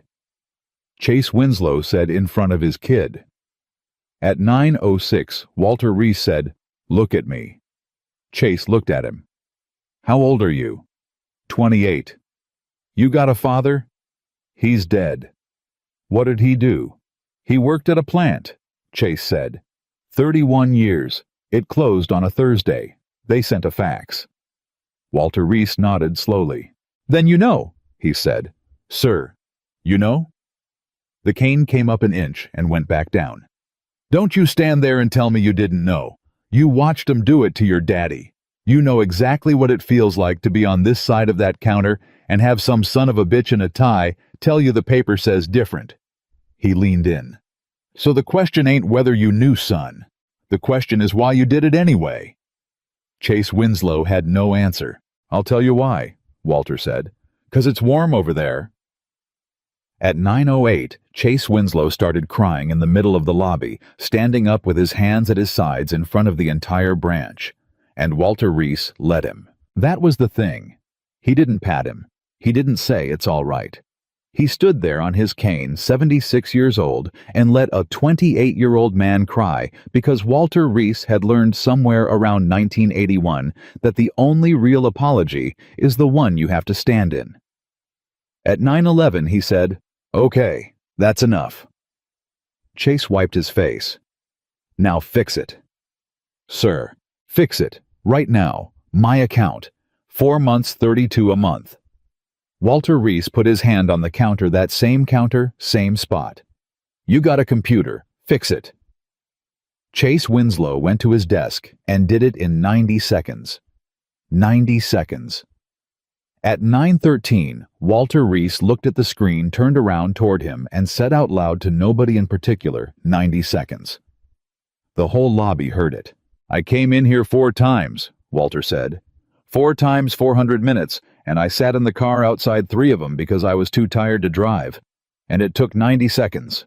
He looked up. 90 seconds and a boy who wasn't scared. At 9:15, Ethan Carter counted $128 into Walter Reese's hand. 6 20s, 1 5, 3 1s. He counted them out loud, one at a time, and Walter Reese watched him do it, and 40 people watched them both, and when it was done, Walter folded the bills once and put them in his shirt pocket. "Done," Walter said. "Done. You don't call me again." "No, sir." "Good." Walter Reese turned around and got 2 steps and stopped and said without turning back, "Ethan?" "Sir?" "That's a good jacket. Don't let him talk you out of it." And he walked out, and Ray Hollis got the door. At 9:22, Chase Winslow sat down at his desk and dialed a number in Denise Alvarado's file. She picked up on the 4th ring. "Ma'am, my name is Chase Winslow. I work at Sterling National on Whitaker. I'm the man who was at the second window yesterday morning when you came in with your kids." There was a silence on that phone that lasted 9 seconds. Then Denise Alvarado said, "What do you want?" "Ma'am, I want to tell you that the $144 in overdraft fees was reversed at 7:15 this morning, and it's back in your account." "What?" "And I want to tell you that the person who told you to lower your voice was wrong, and you weren't loud, and I was 30 feet away, And I could barely hear you, and she said it anyway because it's a thing people in this building say to make somebody into a problem. Denise Alvarado did not say anything. And ma'am, your son asked you a question in our lobby, Chase said, and his voice went completely, and every single person in this building heard him ask it, and every single person looked at the floor, including me. And I've been up all night about it, and I'm going to be up about it for a long time, and that's not your problem, that's mine. Stop. He stopped. Just stop. Denise Alvarado's voice was shaking. Is this real? Is the money actually because I've got a thing at 11, and if this is it's real. Ma'am, log in right now. I'll wait. 41 seconds. Then he heard her start to cry. It's there, she said. Yes, ma'am. It's there. And then, furious out of nowhere, and it hit him like a fist. Do you know what I did? Do you know what I did last night because of $144 I didn't fill my prescription? I looked at it in the parking lot at Kroger, and I put it back. So don't call me up and be sorry at me. Mister, don't you dare. Yes, ma'am. Don't you dare be sorry at me. Yes, ma'am. She screamed at Chase Winslow for 4 minutes, and Chase Winslow said, yes, ma'am, 31 times, and did not defend himself once, and at the end of it he said, ma'am, thank you. And she hung up on him, and he sat there with his hand on the phone. And then he pulled up the next name. At 9:31, Callie Marsh, who was no longer a teller, walked out to Chase's desk and set a piece of paper down. Anthony Boyd, she said. The flag's cleared. It took 9 seconds. Chase looked at it. 9 seconds, he said. 9 seconds.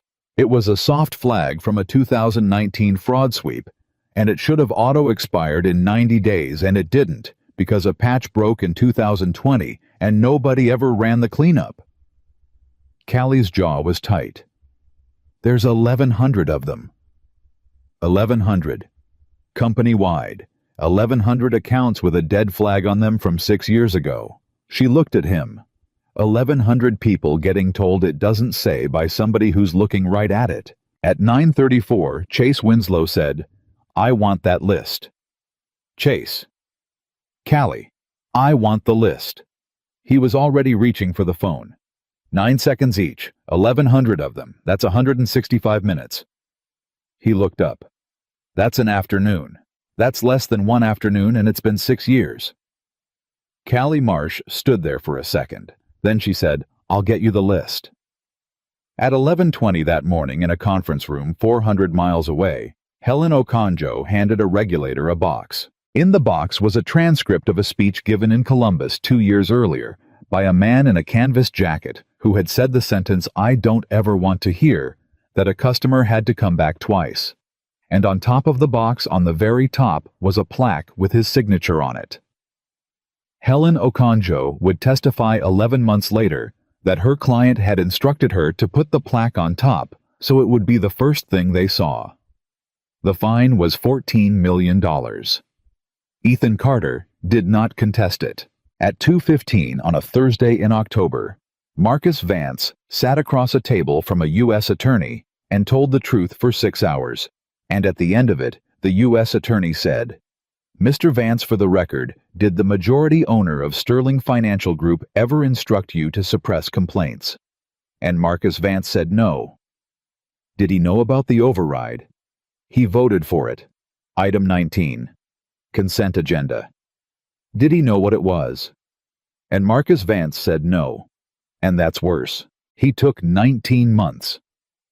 Ethan Carter drove down for the sentencing and sat in the third row and did not say a word to anybody. And when they took Marcus out, he stood up and Marcus saw him standing, and that was all of it. That was the entire conversation. A man standing up in a courtroom. Robert Halloway took 4 years. Diane Pruitt talked first the way Ethan had told her to, and got 11 months and lost her license, and in the deposition said one thing that ended up in every newspaper in Ohio. Nobody ever asked me how I got the number down. They just sent me a plaque. At 8:40 on a Tuesday in March, 7 months later, Ethan Carter walked into branch 14 of Sterling National Bank wearing the same jacket. Same burn on the cuff. He took a number from the machine. B. 19. He sat on the bench by the window, and at 8:44, a young woman he had never seen before in his life came out from behind the counter and walked all the way across that marble floor to him. "Sir, you don't have to wait over there. I've got a number." "You do, but there's nobody in front of you, and I've got a window open." She smiled at him. "You've been standing all morning, huh? I can tell by the boots." Ethan Carter looked at her. "How can you tell by the boots? My dad's got the same ones." She held out her hand for his folder. "Come on, let's get you sorted." At 8:46, she read his loan package. All of it, not 6 lines. She turned pages and made a small noise at one of them and said, "Okay, hold on, your DSCR's fine. Why are you? Who told you to file this at a branch?" "Nobody." "Sir, this should go to commercial. This is a commercial file." She was already typing. "Okay, don't go anywhere. I'm calling Terrence." Terrence Poole. He does small business here now." She kept typing. "He used to have a lawn company, 6 trucks." Ethan Carter sat very still. "He works here. 2 years. He's the best one we've got." She glanced up. "He's got a whole thing he says. He says he came in here 11 times and got told about the portal 11 times. So now he's got a rule: nobody says the word portal on his floor. He'll actually stop you. You'll be mid-sentence and he'll go, 'Nope, say it in English.'" "Does he?" Ethan's voice was not entirely steady. "He's a pain," she said fondly. "He's also the reason our small business approvals are up 40%, so nobody says anything." At 8:51, the young woman said, "Can I ask you something?" "Sure." "Are you okay?" Ethan looked at her. "Why?" "Because you've got a face like somebody just told you something." She shrugged. "Sorry. My mom says I ask people things I shouldn't." "No," Ethan said. "Your mom's wrong." At 8:54, he said, "What's your name?" "Marisol." "How long have you been here, Marisol?" 5 months. "Do you like it?" She thought about it. Actually thought about it, which was the thing that finished him. "Yeah," she said. "It's kind of intense, honestly. There's this whole thing here, like everybody's really weird about the clock, like if somebody's been waiting 9 minutes, somebody comes and tells you. And there's a woman. Callie, she runs, I don't even know what her title is. She runs the complaint thing. She calls you. Personally. If you close something in under an hour, she calls you and asks what you did, and you have to tell her out loud on the phone." Marisol laughed. "I was terrified of her for a month. Now I kind of want to be her." "Is she good?" "She's scary," Marisol said. "She's 24. At 8:57, Ethan Carter said, "One more question." "Shoot. What happens if somebody comes in here who looks like they don't have any money?" Marisol stopped typing. "That's a weird question." "It is." She looked at him for a second, really looked the way nobody in that building had looked at him on a Tuesday in July. "Okay," she said. "So there's a thing on the wall in the break room. It's not a plaque. It's a printed sheet in a frame, which is honestly kind of tacky, but nobody'll take it down." "What's it say?" "It says, if people only respect me because I'm rich, then they never respected people at all." Ethan Carter did not move. "And there's a name under it." "No," Marisol said. "That's the thing. There's no name. There's just a time." "A time. Yeah, it says 9:44. She shrugged and went back to typing.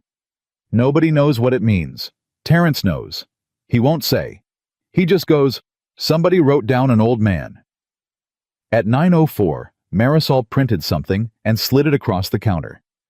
"Okay, you're approved to move to commercial. Terrence will call you today, and I mean today he'll call you before 3, or I'll walk over there myself." She smiled.